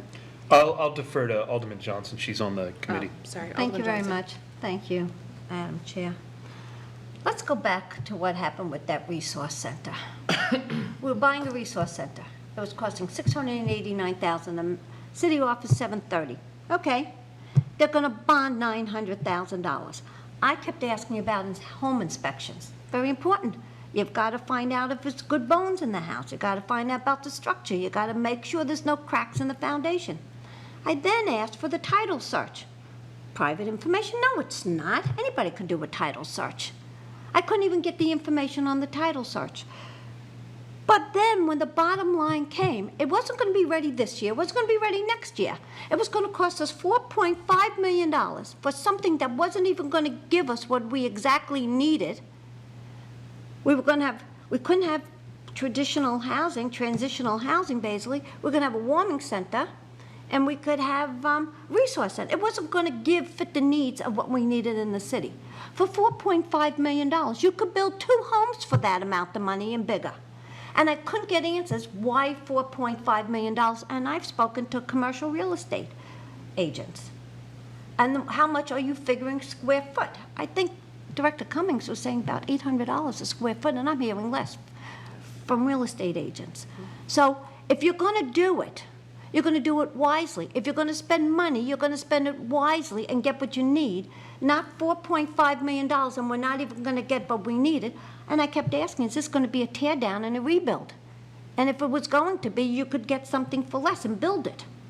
So we need to look at the cost. We need to know exactly what we need. We need to know how many homeless in the population here of Nashua, because I hear from a lot of people, they say, we don't mind helping our citizens. But if Manchester's going to start sending people down, we can't afford to take care of all of New Hampshire.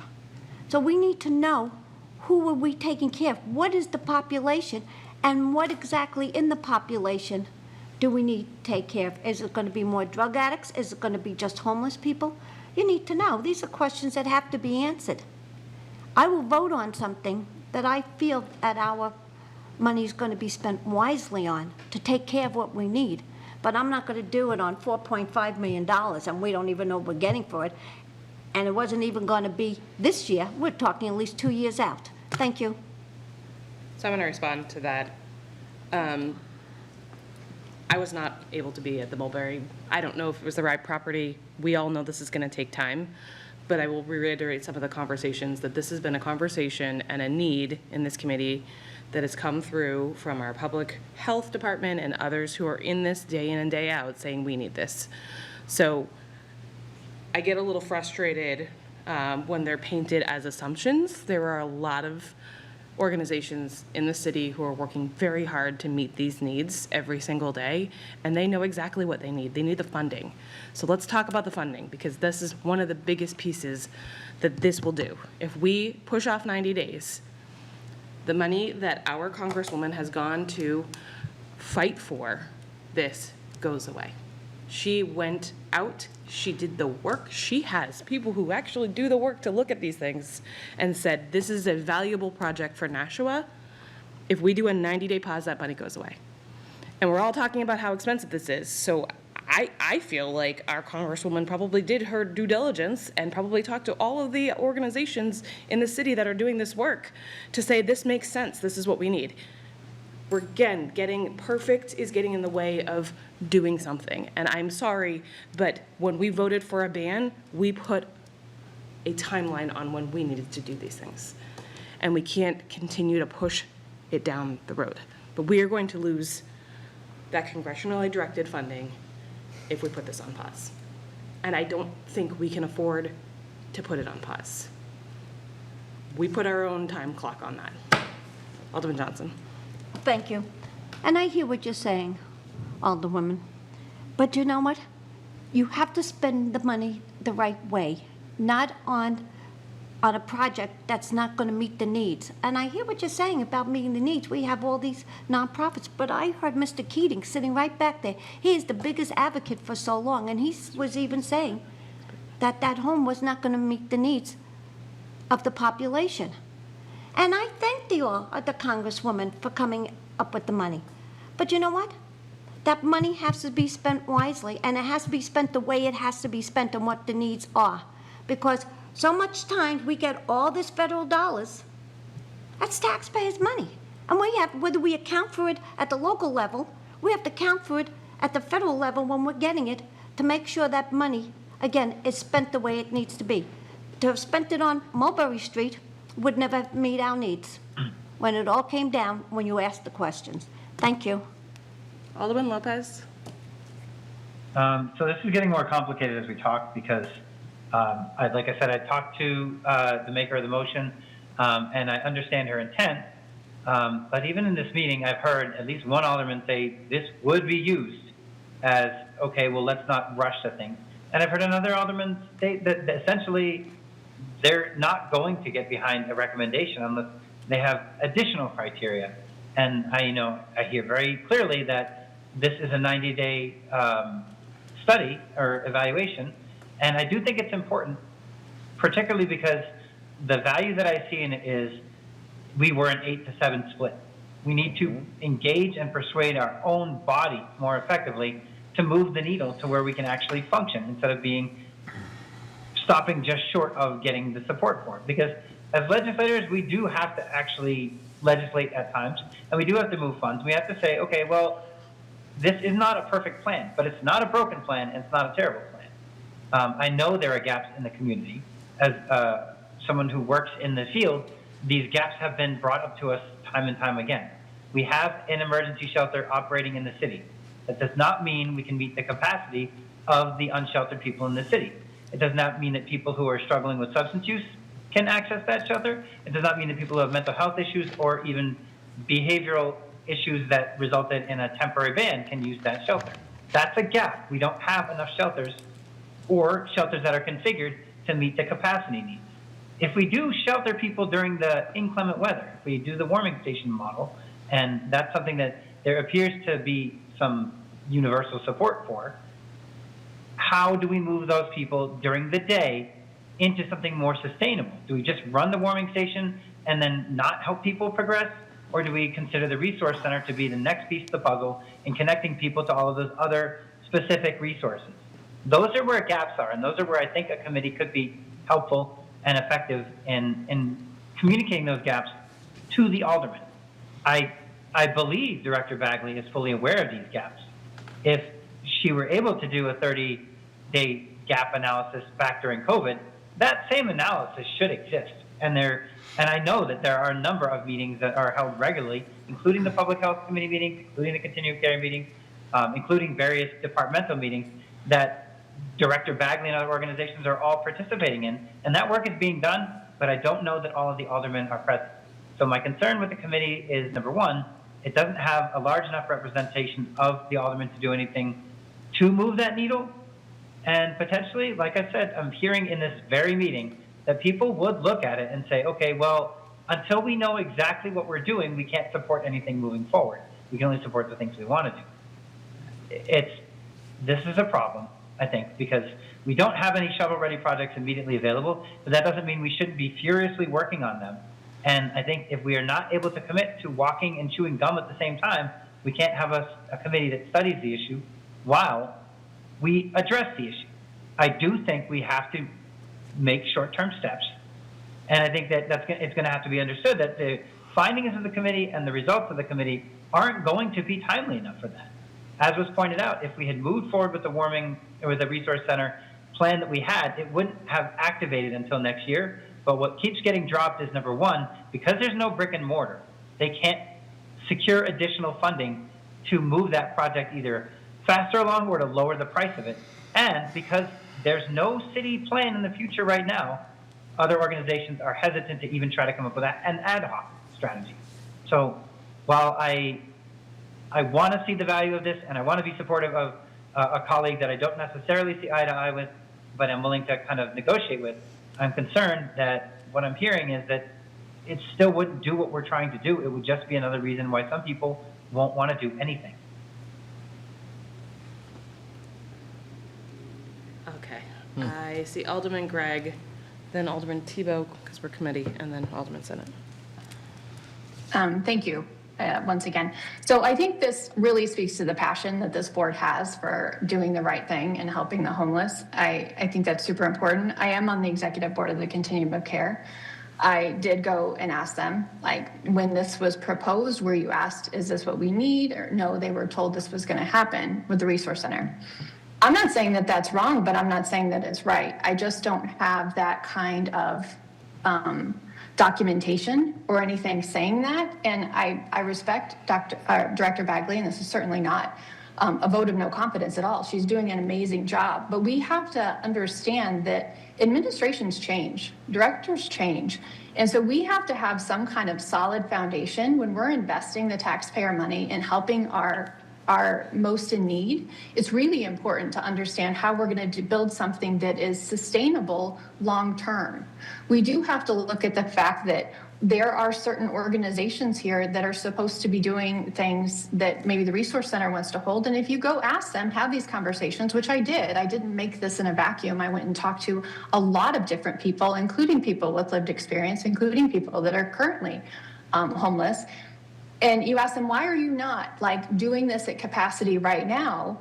Well, they say it's because of staffing and money.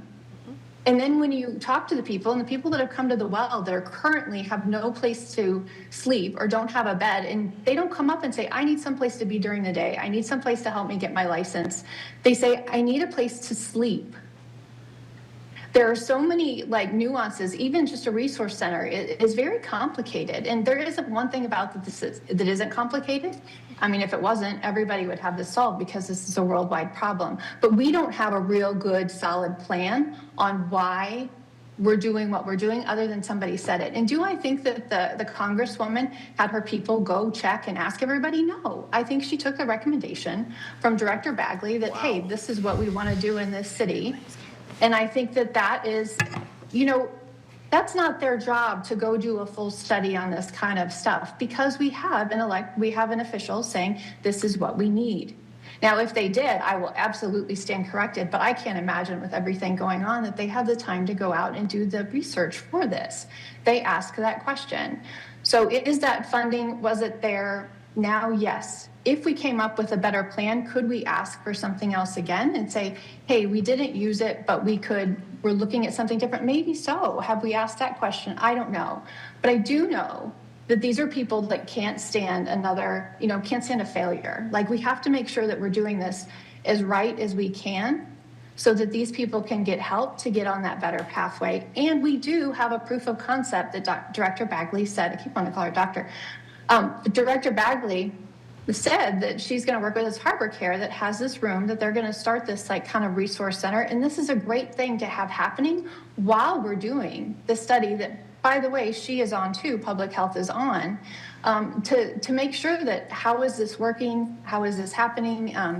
Can we make this work? So this is really just about taking those tax dollars and doing it wisely. But of course, we're going to have other things that we need to do in the meantime, and we should not stop. And continue looking for a resource center too, because it might come up to this study. That's the right thing to do. And now we have this, study that we've done with all these people, and we say, yes, this is exactly, and we can move forward in a combined effort with all of our partners and public health and city officials to say this is how we want to help the homeless. As a small aside too, I did meet with 3 of the people, including Matt, who was pretty aggressively making fun of that, and he has since changed his mind. So at some point it would be great if he could reach out and tell everybody. But they just didn't understand what the gap study was. Alderman Tebow? Thank you, Madam Chair. I'd be highly surprised if Congresswoman Goodlander didn't have her staff reach out. I mean, they have staffs for a reason before they just take millions of dollars and funnel it to New Hampshire. I'd be very, very shocked, and I would be first to apologize if I'm wrong on that as well. Second here, the original vote, I think somebody said it was 7-8. That was not true. Not everybody was here. I feel strongly if everybody was here, that would have passed. And I did vote against it. I'm not going to, I take ownership for that, but I am a strong supporter of having a resource center here.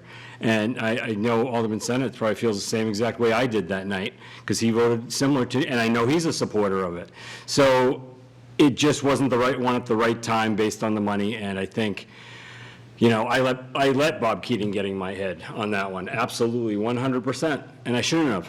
I'd probably vote different now, but I think if everyone was there, that passes. So I don't think there was some disagreement. I just think it would have passed. So I just wanted to clear that up. It wasn't 7-8.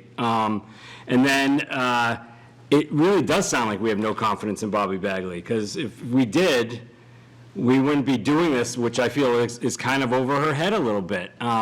And there was that myth, somebody said, we got to know who the homeless are. She goes down there with her team, and my daughter interned a couple of years ago. They go down to where they are, and they document who they are, and they try to offer them services, and they try to help them, and they go back, and they go back, and they go back, see if they're still there, see if they move to another location. They do the work, and I know it seems like because we haven't solved the homeless crisis that they haven't done the work. Go to any city, go to any town that have homeless. It's a crisis that no one has been able to solve. We just have to find ways to help the homeless we have. And I think Director Bagley has done a fine job with a crisis that is very, very difficult to solve. Everyone has their own reasons or their own ideas of ways they can help them, whether it's these different advocate groups or whether it's us, elected officials, whether it's the nonprofits. Everybody has their own idea of how we can get them help, and some may work, some may not work. There's no guarantee that this one won't fail, this gap analysis won't fail. There's no guarantee about anything. And I really think that Director Bagley knows the population of people that are out there. She knows who the perpetual drug users are compared to the people that may have just become homeless because maybe parents aren't working and they couldn't afford their place to live, right? So I'm confident of that. I'm really confident of the job she's doing. You know, we could always do better. We could always do better. And I've said it strongly, we always need that warming center. I've always been a proponent of getting that as quickly as we can. We don't want to make wrong decisions when it comes to the resource center. We don't want to make wrong decisions when we're spending the money. I get that.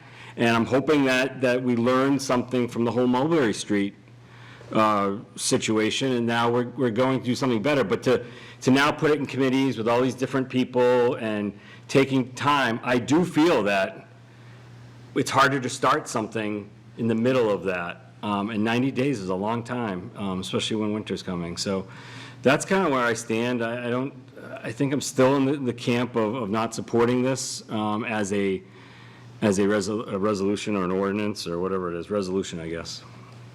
Thank you. Alderman Senate.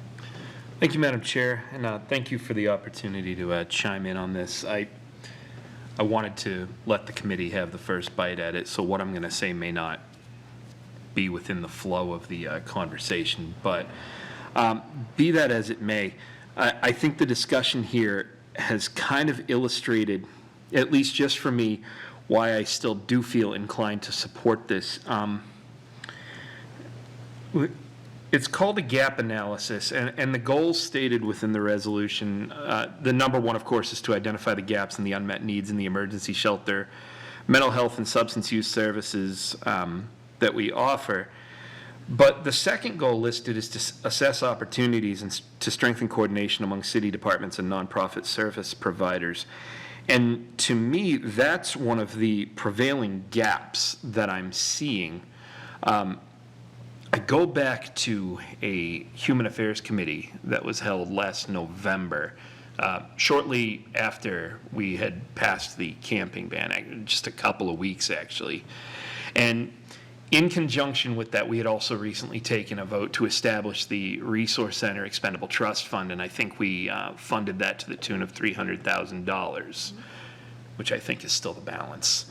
And at the time, we were, you know, the idea of a resource center was in its infancy, I think, and I don't even think we had really targeted a building. We were looking at lease opportunities. And during that meeting, I had asked Director Bagley what I called the $300,000 question, which was, okay, so we have this idea. Let's identify a building. We're in a situation where we found a building. How long? How long do we go from building to standing something up? And at the time, we were thinking really small scale. And the answer I got was somewhere in the market of 3 months to set up staffing and establish basic services. The next question that I had asked was that 300 be enough? And it was, in that scenario, yes, or it's close. You know, it might be 350, it might be 400,000, but we were close with what we had put into that trust fund. You know, with the assumption that if we had established it at that time, we baked it into the following year's budget and continued it as an operation of the city. Since November, that has, in my eyes, ballooned. We had a recent meeting on this, and we were talking about a capital project not to be stood up for at least a year, if not more, with estimates that we really didn't get much in the way of justification for. We got a basic calculation of costs per square footage and really a starting point of all the services that we wanted now. And the gap that I see between those 2 points in time, not even a year's time, is a vision that the administration has, a vision that public health has, a vision that advocates out in the community have, and a vision that folks on the continuum of care have, and then probably 4 or 5 different visions in the horseshoe.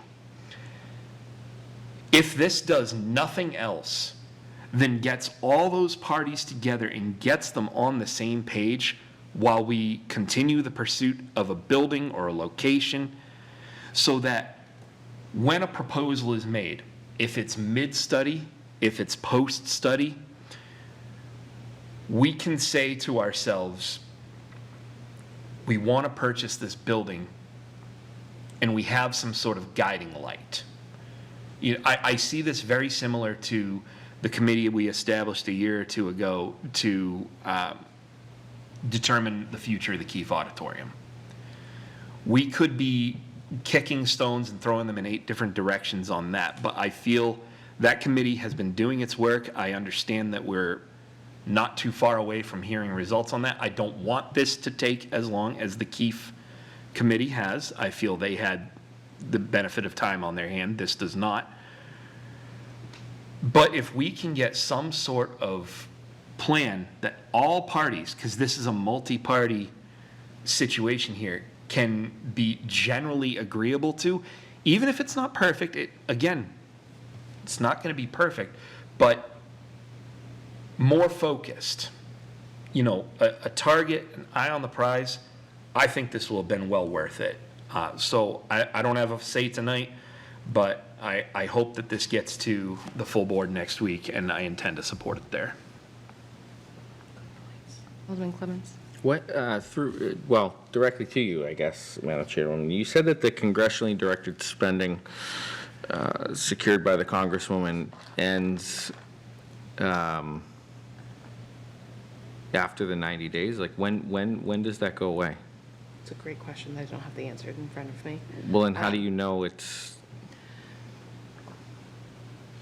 Alderman Lopez might know. Alderman Lopez, do you know the answer? It was mentioned in the Human Affairs Committee multiple times that we'd have to have a project shovel-ready by January. Like, we'd have to have the design, the plan, and all that kind of stuff for that. And we'd have to, the recommendation of the departments that presented was that we should start this week, like, get everything going and moving forward. It was their opinion that it would expire and we'd have to reapply. There was also additional funding that they were hoping to look at for January. It's like one bucket of housing champion money that would go away as of January. So while I don't think okay, that's the only reason not to vote for it, I think that there are implications, and the congressman has also worked through iterations of this plan through Director Bagley, different iterations. Well, okay, let's do this instead. I know that bucket has changed a couple times, going back and forth through the changes. And I'll just flow into my own conversations here, but I feel like I heard multiple times we don't have a solid plan. We've had multiple plans put in front of us, multiple plans. We've been talking about for at least 4 years. And each plan has been deemed by this board that it wasn't solid enough a plan, or we weren't sure if that was the right thing. So that's one of my own just personal frustrations, is there have been plans, and I'm just trying to figure out, who will be the person that can communicate the plan that you will feel is the appropriate plan? Because we're talking a lot about advocates in the community and, what they felt about these things. But there's also experts who come in and talk to us every day that we seem to not listen to. Director Bagley is a doctor. That is what she does. She does this day in and day out. She has a large department that interacts with these people every single day, and she's been consistently telling us that a resource center is something that multiple communities around us have, and it's not just a place to put them during the day. It's a place where they can connect with people like a community health worker. It's a lot about trust. It's a lot about getting people to those resources slowly and knowing where you can find them so they're not pushed out into the woods in unsafe conditions. It's creating a community where they can check in with the people who need these services. But I think that is where I've struggled with this conversation the whole time. I think it is important for us to do our due diligence, but at what point, who will be the person to communicate this to us that will allow us to believe that is what we need and it's not an assumption? Can I make a couple clarifications when you're done, please? Sure. I have Okay, one more. I'm not done. Oh, sorry. I'll call on you just a minute. The other comment, and I know it feels very tied into all the things that happen in human affairs, not everybody got to hear that conversation around Mulberry, the Resource Center, and what should they do next in terms of looking at it. I will say, I think Mulberry would have passed I was remote, I was unable to be in that non-public, and I didn't think it was fair for me as a leader to vote on something, not knowing what was said in that non-public. So we wouldn't necessarily be here, but, I was remote, I know there are other aldermen who are unable to attend. I think we all know that we need this, and I just don't think that we need to study it some more to find out that we need it. Alderman Gregg. So this is not just about the Resource Center. I think had the Resource Center passed, based on all the research I did when I was looking at that vote, I would still say that we need to do this gap analysis for future planning. But a couple clarifications on the funding that we heard about. So the 1.2 million for HUD actually has an 8-year expenditure window. Director Bagley did say that the other day. And then the other money that was said as a grant was that housing opioid use disorder supportive, I think, housing capital program. That is actually a loan, so that wasn't a grant. It was a couple times it was talked about as a grant in that, but it's actually just a loan. So I just wanted to clarify that that was, I think, well over $1 million, and that is not a grant, it is a loan.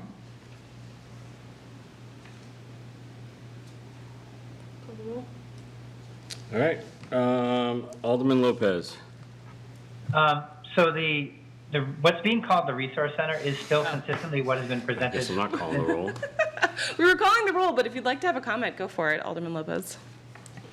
I think I'll just be going around in a circle. I'm going to save myself from myself. Okay. Yep, I have a comment, though. So that 8 years on that money, you still, like you said, you still have to reapply for it every year. So there's no guarantee you necessarily would get it, correct? Correct, and, if it doesn't feel that we're urgently working on it, they could take that back. Right, exactly. I just wanted to clarify that. Yeah. All right, calling the roll. Alderman Lopez. No. Alderman Tebow says no. Alderman Johnson. Yes. Alderman Clemmons. Yes. Alderman Kelly. No. All right, it fails.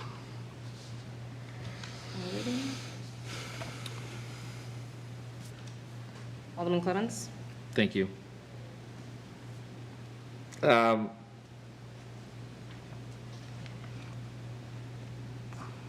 Yeah, I mean, this thing has 10 sponsors, and the 3 that voted no are not one of the sponsors, so, I see this either being pulled, if we don't move it forward, either being pulled from committee or it's, yeah, at the next meeting. I mean, unless, I support Director Bagley on her mission, and what my hope was behind this resolution was that it would affirm what she has been saying all along.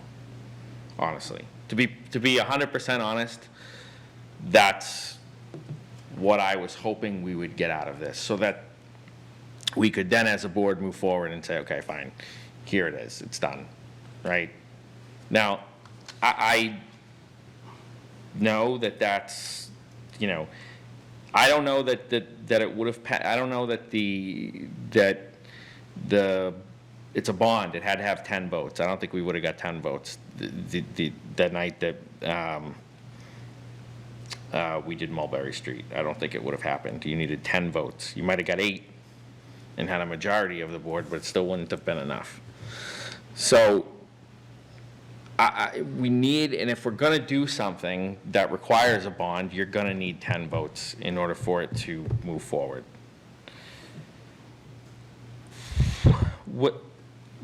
When is the,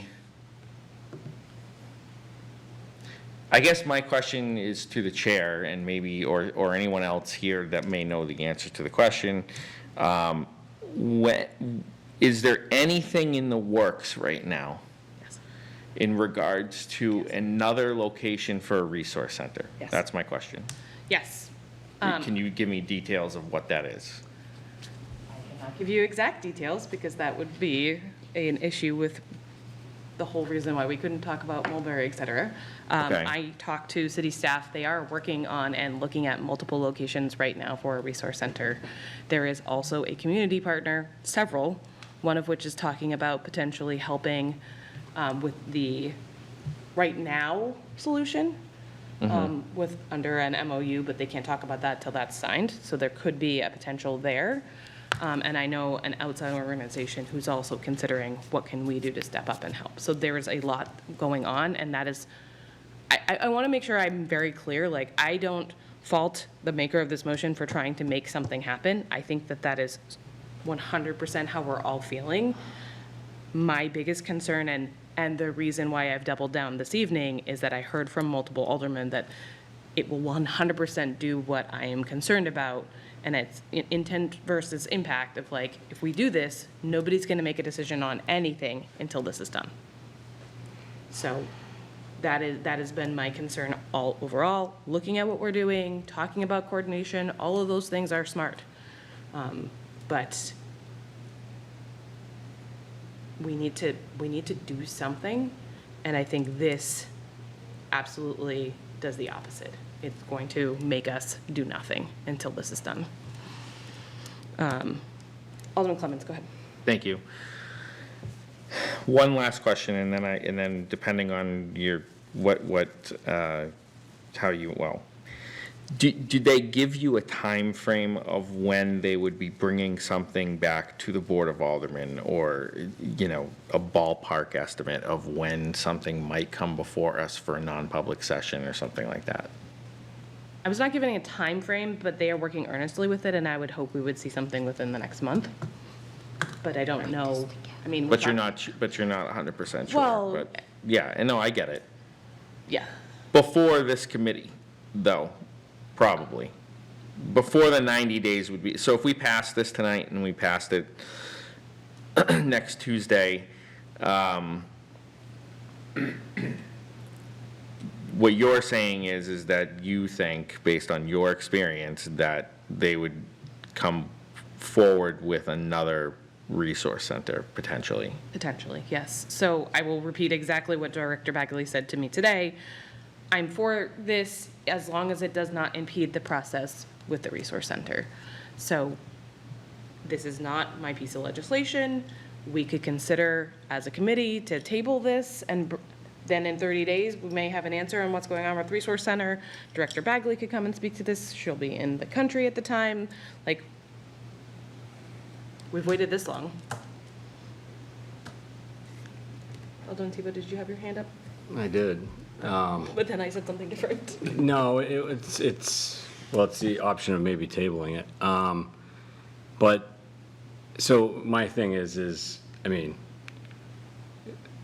it was random that 3 people that didn't, sign on to this were I know. so, I mean, you do committee work, you don't know where it's going to land. I honestly wouldn't have thought Alderman Lopez would have voted no. I was surprised by that vote, to be honest. So, I thought it was going to pass. So you never know what the committee makeup is when you get any legislation that's before you.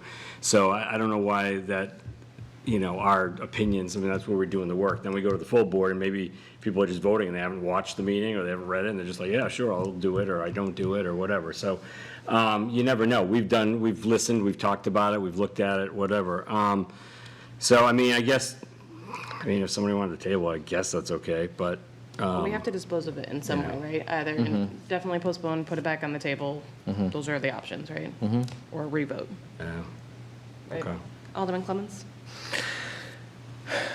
Don't ever say the discussion doesn't change people's minds, because the discussion here tonight certainly has swayed me to go the other way on this, and not because I don't think that the idea is good, but because I agree with Alderman Kelly in that I don't want this to be held up, because I don't want this to hold something up.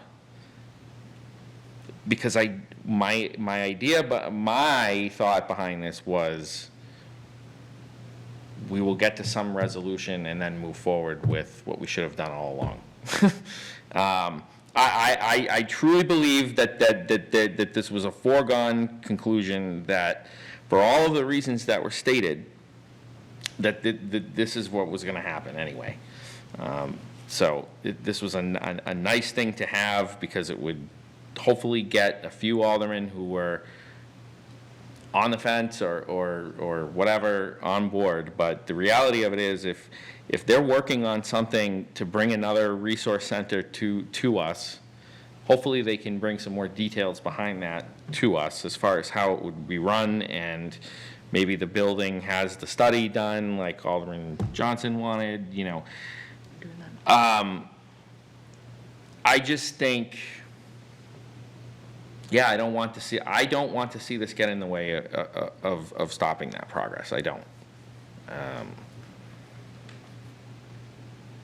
So. Are you motion? I'm gonna let Alderman Johnson speak. I can never see your hand. I'm not purposely, it's That's literally okay, right I'm here. so short, and then you got the monitor, I It's get it. right there. Alderman Yeah. Johnson. Thank you very much. I would like to see it working in conjunction with what we're trying to, with resource centers, because, you know, I just don't feel that tabling this right now is gonna do any good.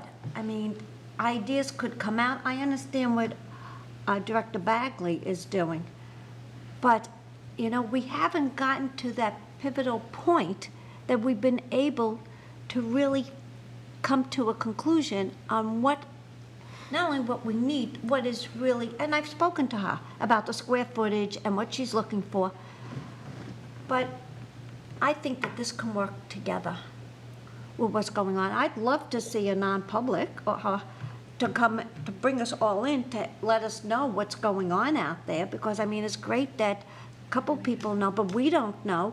And if we knew what was going on, it might change the whole vision on what we're doing and talking about. I'm not going to vote to table this. I think there's a need for this to a certain point. I think there's a need for us around the horseshoe to hear, and I had asked if I could be on this committee. I don't know if they've chosen anybody, because I'd like to be part of this and hear if this was to pass.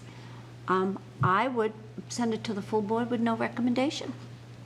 That would be I would make a motion to do that. That's up to the rest of the committee. Thank you.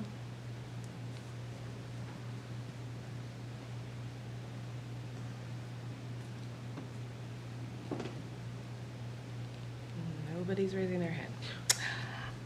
I'm going to make a motion to recommend indefinite postponement.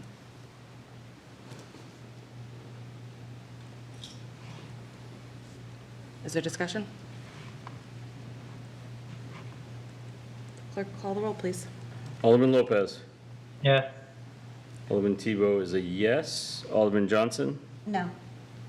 Alderman Clevens.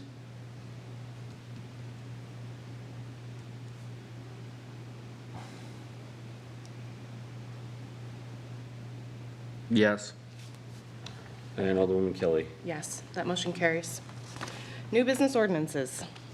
All right, we have O-26-018, removing the total time limit for the public comment period during committee meetings.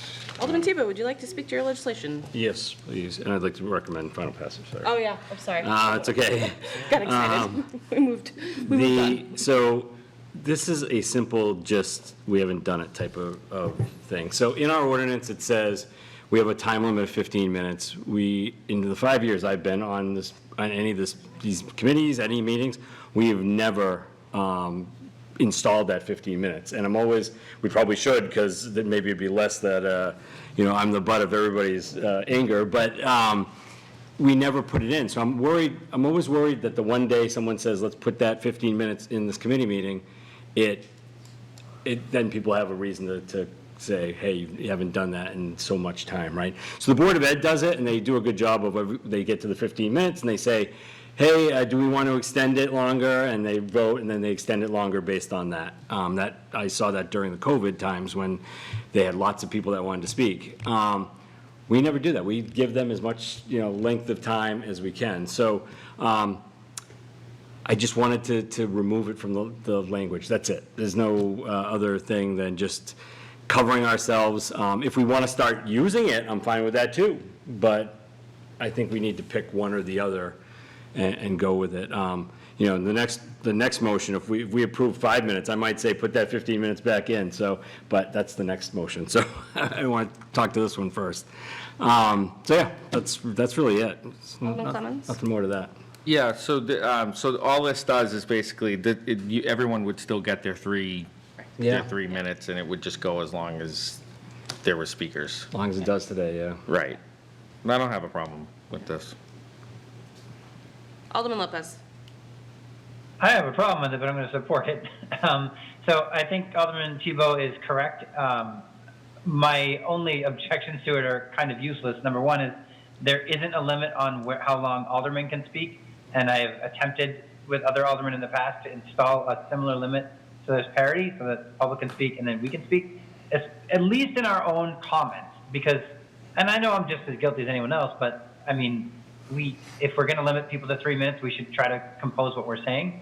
But I died on that hill and I lost that. And then my other concern, I don't know that this really addresses, but recently we've had a member of the public who's just taken it upon herself to go and troll and drop, whatever obscenity she wants. So this removes yet another guardrail from that. But I don't know that this actually, everything we do is ripe for exploitation from somebody or other. So I am still going to support this, even though I have some misgivings about it. Alderman Tebow. Thank you. I don't know how we would ever stop Alderman Lopez from talking. Just kidding. So to that last point, that Alderman Lopez made about that one person, imagine if we then said, we're only going to go 15 minutes now, and what that person would do, because now we're targeting that one person for the 15 minutes, like that wouldn't be the right thing to do. It wouldn't look good.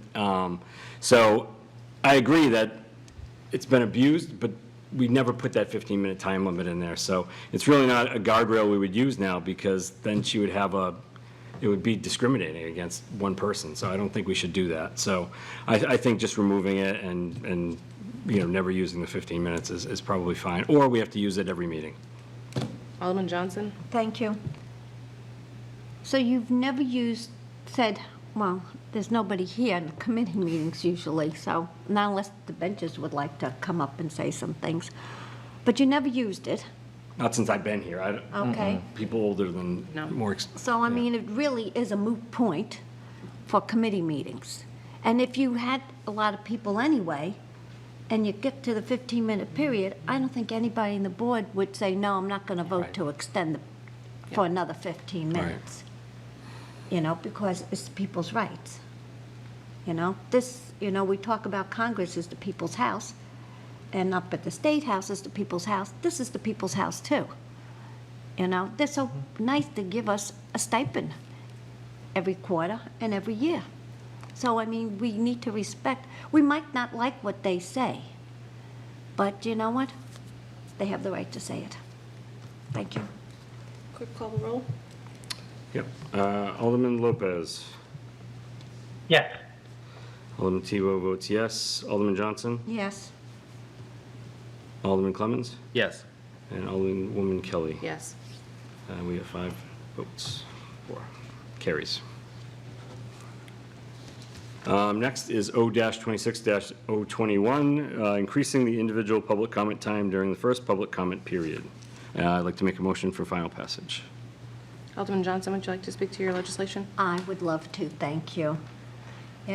Again, we might not like what people say, but you'll see them talking, and then the clock is at 3 minutes. And I thought about it one night. And what about if somebody has a speech impediment and they can't speak and they need that little bit of extra time under ADA reasonable accommodations? So do you just do it for 1 or do you extend it for those 2-minute periods? I don't think 2 minutes more is going to kill anybody to sit and listen to the public, especially when they're speaking about something that's on the agenda and they want to get their point across. And like Alderman Lopez says, we don't time us out here. We speak more than 3 minutes. Sometimes we speak 4 to 5 times on the subject. And nobody says to us, Alderman, you're speaking too much. You're going over a 3-minute period or 5-minute period. And so all I'm asking is to allow the public to have 2 more minutes Will everybody take the 2 minutes? Maybe not. But it's just if they're speaking about items that are on the agenda, that they might want to get into a little bit more detail why they're voting, why they're speaking for it or against it. Thank you. Thank you. Former Alderman Thibodeau brought forward something similar. And I think his was 6 minutes or something like that. It was doubling the time. And at the time, I was in favor of increasing the time, but not to 6 minutes. I'm also not in favor of 5 minutes. I do think that there is something to be said for someone being concise about what they want to speak to us about.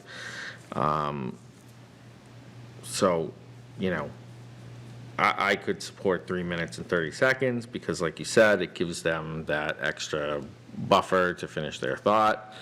But I was the original, I support public comment. It's important that people come to us and they're able to tell us how they feel about the different things that we are voting on. That is extremely important to me. But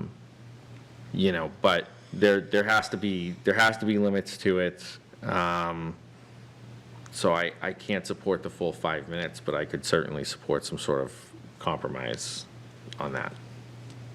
Alderman Tebow? Thank you, Madam Chair. So I'm not really for it either. I think 3 minutes is a good time. Yes, the aldermen do speak more, but the public are coming in usually to speak on one issue.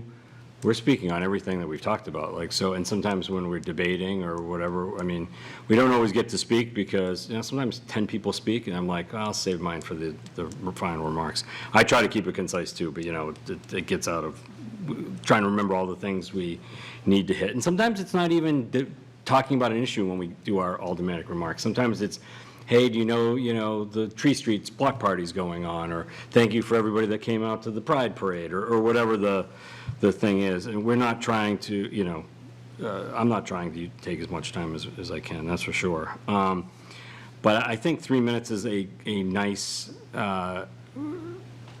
place for a one-issue comment about something. Sometimes people have more, I guess, but I don't see a lot of public, with the exception of probably 1 or 2 people, coming up and saying, I need more time to speak. I really don't. We don't even have anyone here tonight. So it's typically when we have a major issue, like when we're talking about the encampments or when we're talking about the barriers, that we get a ton of people in here. And then if we're doing 5 minutes for 100 people, we don't even get to the legislation at that point. And so I think 3 minutes is good. I'm probably going to stick with that. Alderman Johnson? Thank you. Would anybody be inclined if I amended it, number 1 to 4 minutes? That 1 extra minute. No. How about 3 minutes and 30 seconds? We can negotiate on this. I like to negotiate. I do pretty good. Alderman Sennett? Thank you, Madam Chair. I was trying to dig through and find the ordinance that Alderman Clemens had referenced last year that Alderman Thibodeau had put forward. I couldn't find it, but I recall Alderman Clemens making the amendment at the committee level at the time, and I believe it was for 4 minutes was your proposal. He had put it at 6 with his original proposal, but the amendment was to 4. I'm just putting that out as an informational, if nothing else. Alderman Tebow? Thank you. Yeah, I'm probably going to stick with 3. Like I said, the only people that tend to use as much time as they can are the people that got something against us. And I wish it wasn't that way. I wish people would come to here and speak about an issue. I think when I proposed to get rid of the speed bumps on Mid-Dunstable Road, I had like 5 or 6 people here from that neighborhood speaking about that issue. I thought that was excellent. That's the type of civic engagement that I want. coming here and telling me I'm an F in this and F in that, that's not really civic engagement. They have the right to do it, let them do it, but that's not civic engagement. That's not coming here to speak on an issue or speaking something we're voting on. And the people that are doing that, I've not seen them come to me saying, I want more time to speak. So that's how I look at that. And until we get a ton of people in here all the time talking about issues that we're voting on and issues that are important to them, asking for more time or running out of time as they're up there, I mean, if you gave people 6 minutes, they're probably going to talk for 6 minutes. If you give them 10 minutes, they're going to talk to 10 minutes. That's how you are. You speak to your time. So I don't think 3 minutes is that big a deal, but. Alderman Clemmons? And I believe you to be correct. If I said 4 minutes, I'll support 4 minutes tonight. So, Alderman Kelly, can I be recognized? Alderman No. Lopez. No. Sorry, I had my hand doing this, but I realized that the side monitors are off. First, I want to say that I will most likely support this because of my earlier comments that if we don't limit our own time to make comments, I can't necessarily justify it. I would support a 4-minute amendment as well. And I would like to commend my fellow Alderman Johnson on, as I did earlier, on the kind of statesmanship we're showing here, because in reminding us about people who have speech impediments, you know, our former president had one, and it was a struggle for him to speak. So for her to be so sensitive to the needs of people to communicate, I have to support this. Alderman Senate. Thank you, Madam Chair. I just wanted to, I wanted to respond to one of Alderman Tebow's comments because I know you're under the gun a lot, man. You take your lumps in public comment. I just want to, again, as an informational, this particular legislation really only would benefit those who come to speak to us with an issue because it does only address the first public comment period. I don't want to give anybody 2 extra minutes to throw your name through the ringer any more than it already is.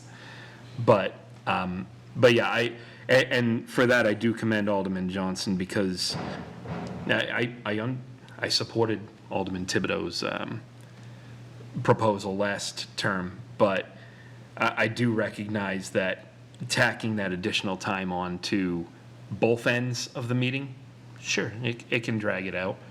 I don't sleep, so, but I know my colleagues do, but additional time to speak on the issues that are before us that we will be addressing in a meeting, I think is time well spent.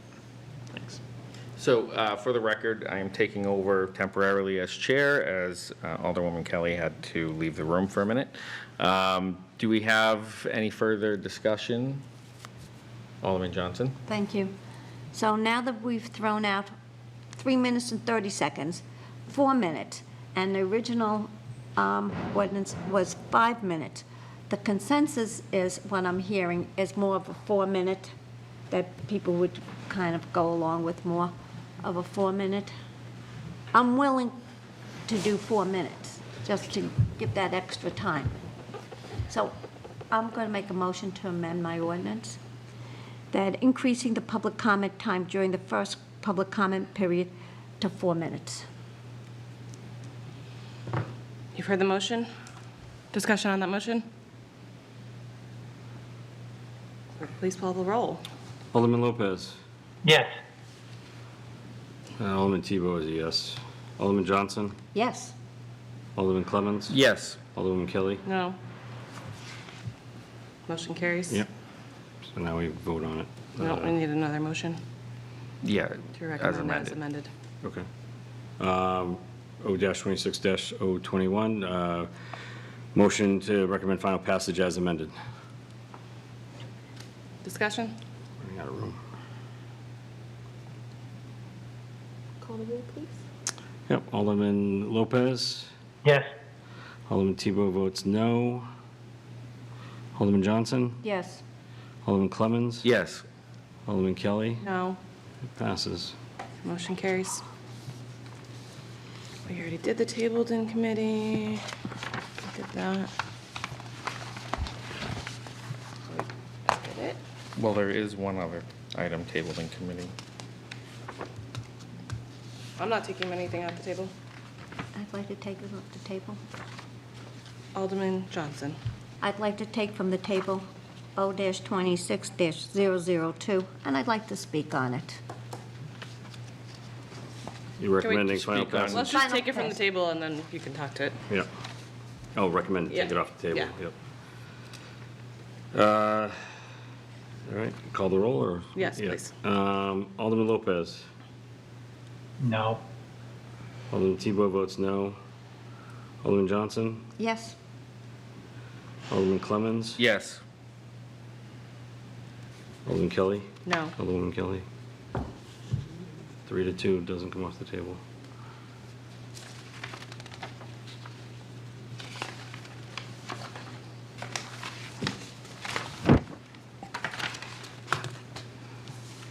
Public comment, there's nobody here.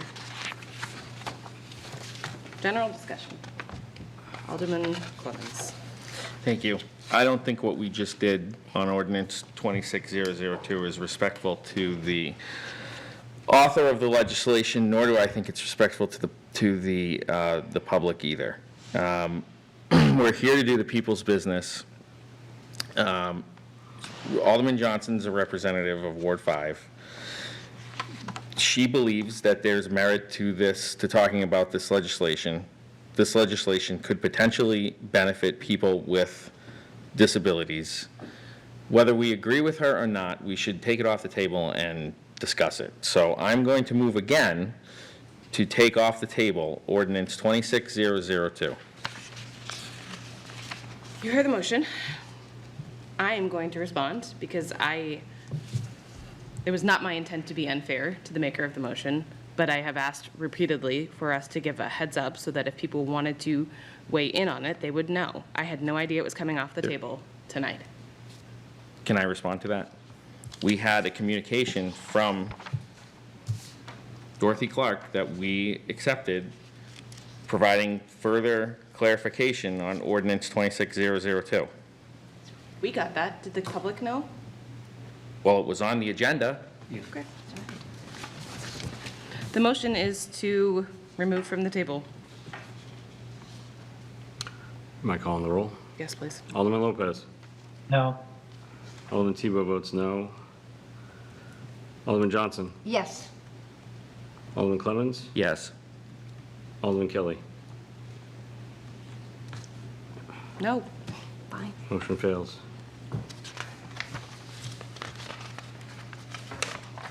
Remarks by Alderman? Alderman Kelly, I had my hand up. Alderman Lopez, go ahead. Can I just move to take it off at the next meeting so that there is time for the public to be aware of it and weigh in? So that it's put on the agenda at that time? We could make that motion, right? Mm-hmm. To make sure that it's on the agenda for next time? Yes, that can be made. Do you want to make that I motion, am Alderman making Lopez? that motion. Yep. Motion is to remove for the table to a date certain? Is that how we The do it? next At the committee following meeting. meeting. At the following meeting. Discussion on that motion. Roll.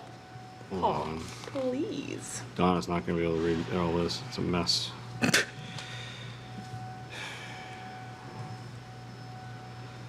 Alderman Lopez. Yes. Alderman Tebow. Oh, it's yes, I guess. Alderman Johnson. Yes. Alderman Clemmons. Yes. Alderman Kelly. Yes. Motion carries. Passes. I had called for remarks. That's where we are, right? Did anyone have any more general discussion before we move on? Okay. Remarks by No. Alderman? Alderman Yep. Johnson? Thank you. Alderman Clemmons? The last time I asked to take this off the table, I gave you information about ADA. I asked Dory Clark to give us an opinion. This is posted, which it has to be posted, so the public could see this, where it's posted and online. I'm going to say this, and I am not happy about this, because when I was discriminated against on the Board of Education, I took my case to the Office of Civil Rights. I took my case to Human Rights Commission. I won the case with the Office of Civil Rights. I had to write a policy because of me, because I was discriminated because I couldn't wear masks. during COVID. And you know, every time I bring this up, and it is the law now, you have to do this. So you know what? I am so upset. I'm going to file a complaint with the Office of Civil Rights in reference to everybody in this city who has a disability. And you know what? Because people didn't believe that I was disabled last year when I had a brace on my knee, when I broke my kneecap, and I asked if I could Zoom. I couldn't do it because I was told I couldn't. I couldn't walk. And I got that handicap plate still on my car, not because of last year because I was disabled, because I am by law. I was disabled under Social Security disability. And whether you like to hear this or not, too bad, because I am disgusted and I'm ashamed of this board that they won't take this off the table and talk about this when this is the law now under ADA. This city gets federal funds. And you know what? I'm going to file a complaint to take away all the federal funds. And you can tell Congresswoman Goodlander that I'm going to do this, because I'm sure she wouldn't be very happy about this, because she has to abide by the law. You talk about homeless people, and they're disabled, and yet you won't even talk about this? People who can't come in here? Shame on you. And I'm not happy. And I've kept my mouth shut about this, and I haven't opened up my mouth about a lot of things, and I've taken the lumps and the bumps on this board, like I did on the Board of Ed. And I tried to be friends with everybody. I've tried to respect you all, just like we're on the Board of Ed. And they thought I would never go.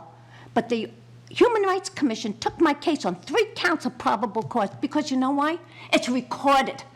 And every time something like this happened, I sent the video to Human Rights. And I don't have a problem filing a complaint, not against me for last year, but for everybody else in this city, that you just turned your back on them again. Thank you. Alderman Tebow. Yeah, I mean, an alderman suing the city, that's interesting. I'm not suing them. You know, or filing a complaint against the city, a sitting alderman, I find that a little strange. I mean, we don't even have to have public comment. We could just end public comment. We could put an ordinance in to do that. We give people ways to send in complaints to us, or respond to us, or to send us information. I don't know how we would ever determine who has the ADA right to Zoom in. How would we ever do that? It doesn't make any sense. You know, it would just hold up their placard and go, hey, I'm disabled, please let me speak. You know what kind of administrative work that would be for Donna? And I would say, honestly, if we ever got to that point where that passed, I would gladly put in an ordinance to get rid of public comment. And I'm happy to have public comment, but, you know, we did away, I actually would have liked to get rid of Zoom for everyone, including the aldermen. To be honest, I was on that side of things.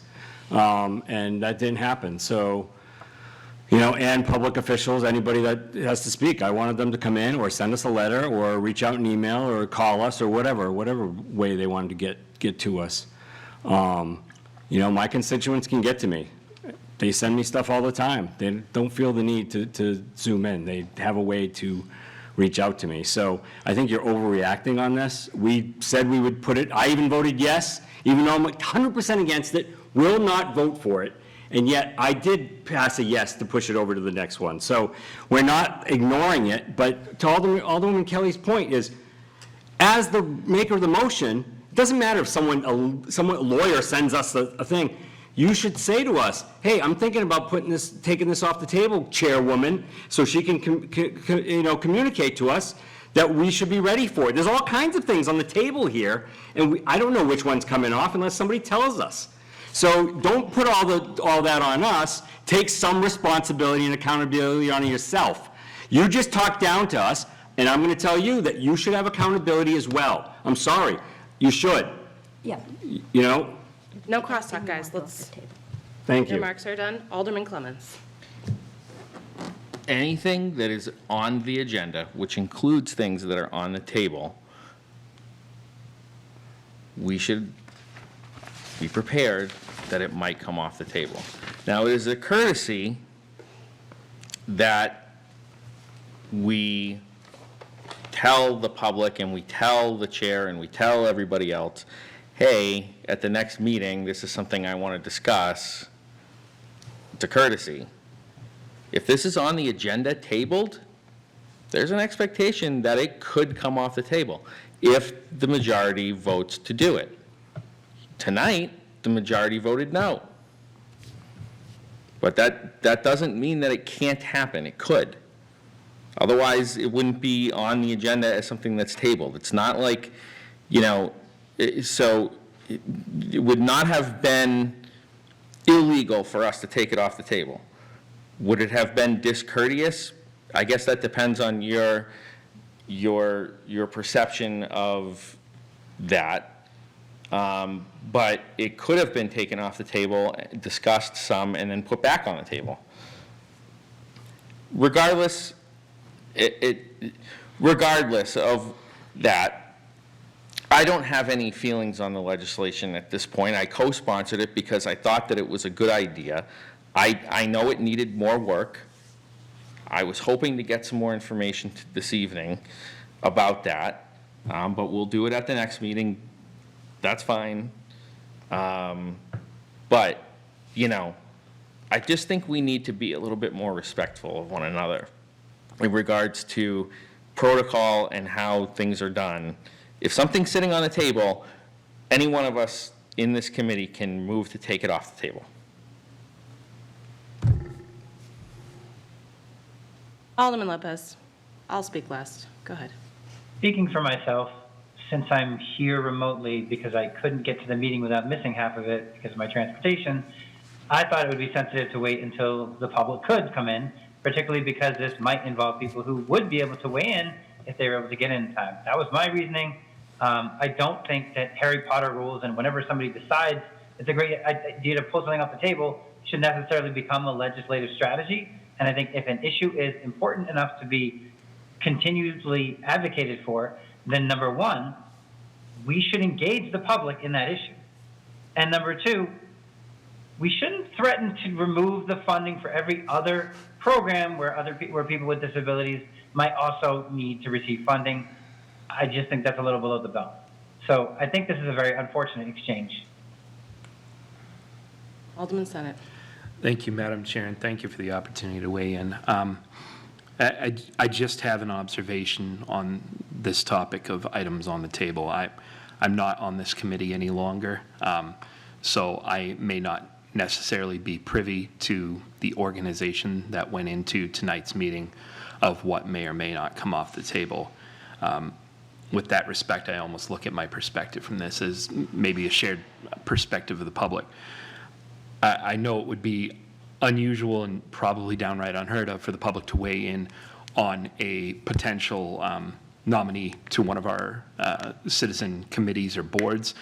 But be that as it may, I didn't know until I walked in this evening that the tabled nomination for the Arts Commission would be coming off the table.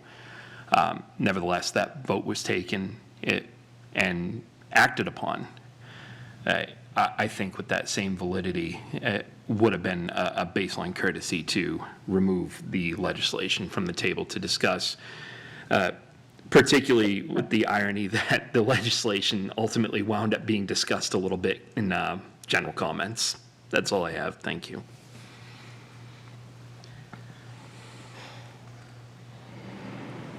So there have been conversations around this is the way we do it, it is courtesy, etc. I understand that. There's also important things that need to happen when pieces of legislation come forward. And I do not have the minutes in front of me, but I remember the last time this came up, I specifically said I would like to have legal here to have the discussion around this because I am concerned about what it does in terms of the city's liability if we're determining who's disabled or not disabled. Legal is not here. It is 9:30 at night. There's not a single staff person here. I appreciate that the maker of the motion wanted to take it off the table, but I did not want the perception that we took this off the table, we discussed it, we didn't get the details that we were asking for. Sure, we could have put it back on the table. That is why I voted to keep it on the table. We did not say that we would not speak about it. We have all agreed that we will speak about it at the next meeting, and I would like to make sure that legal is here, as well as the staff member who wrote that memo. because the point of the committee is to do the work in the committee. And if we're going to ask for respect, I would ask for the aldermen in this chamber to also give respect to the people who are here. I'm sick of being yelled at and shamed for my votes. You can like them or you don't have to, but I'm sick of the tone. Do I have a motion? Motion to adjourn. By roll. Alderman Lopez. No. Alderman Tebow is a yes. Alderman Johnson. Yes. Alderman Clemmons. Yes. Alderman Woman Kelly. Yes, please. And we have it. We are adjourned at 9:44. Talk about tones. Can't turn me off.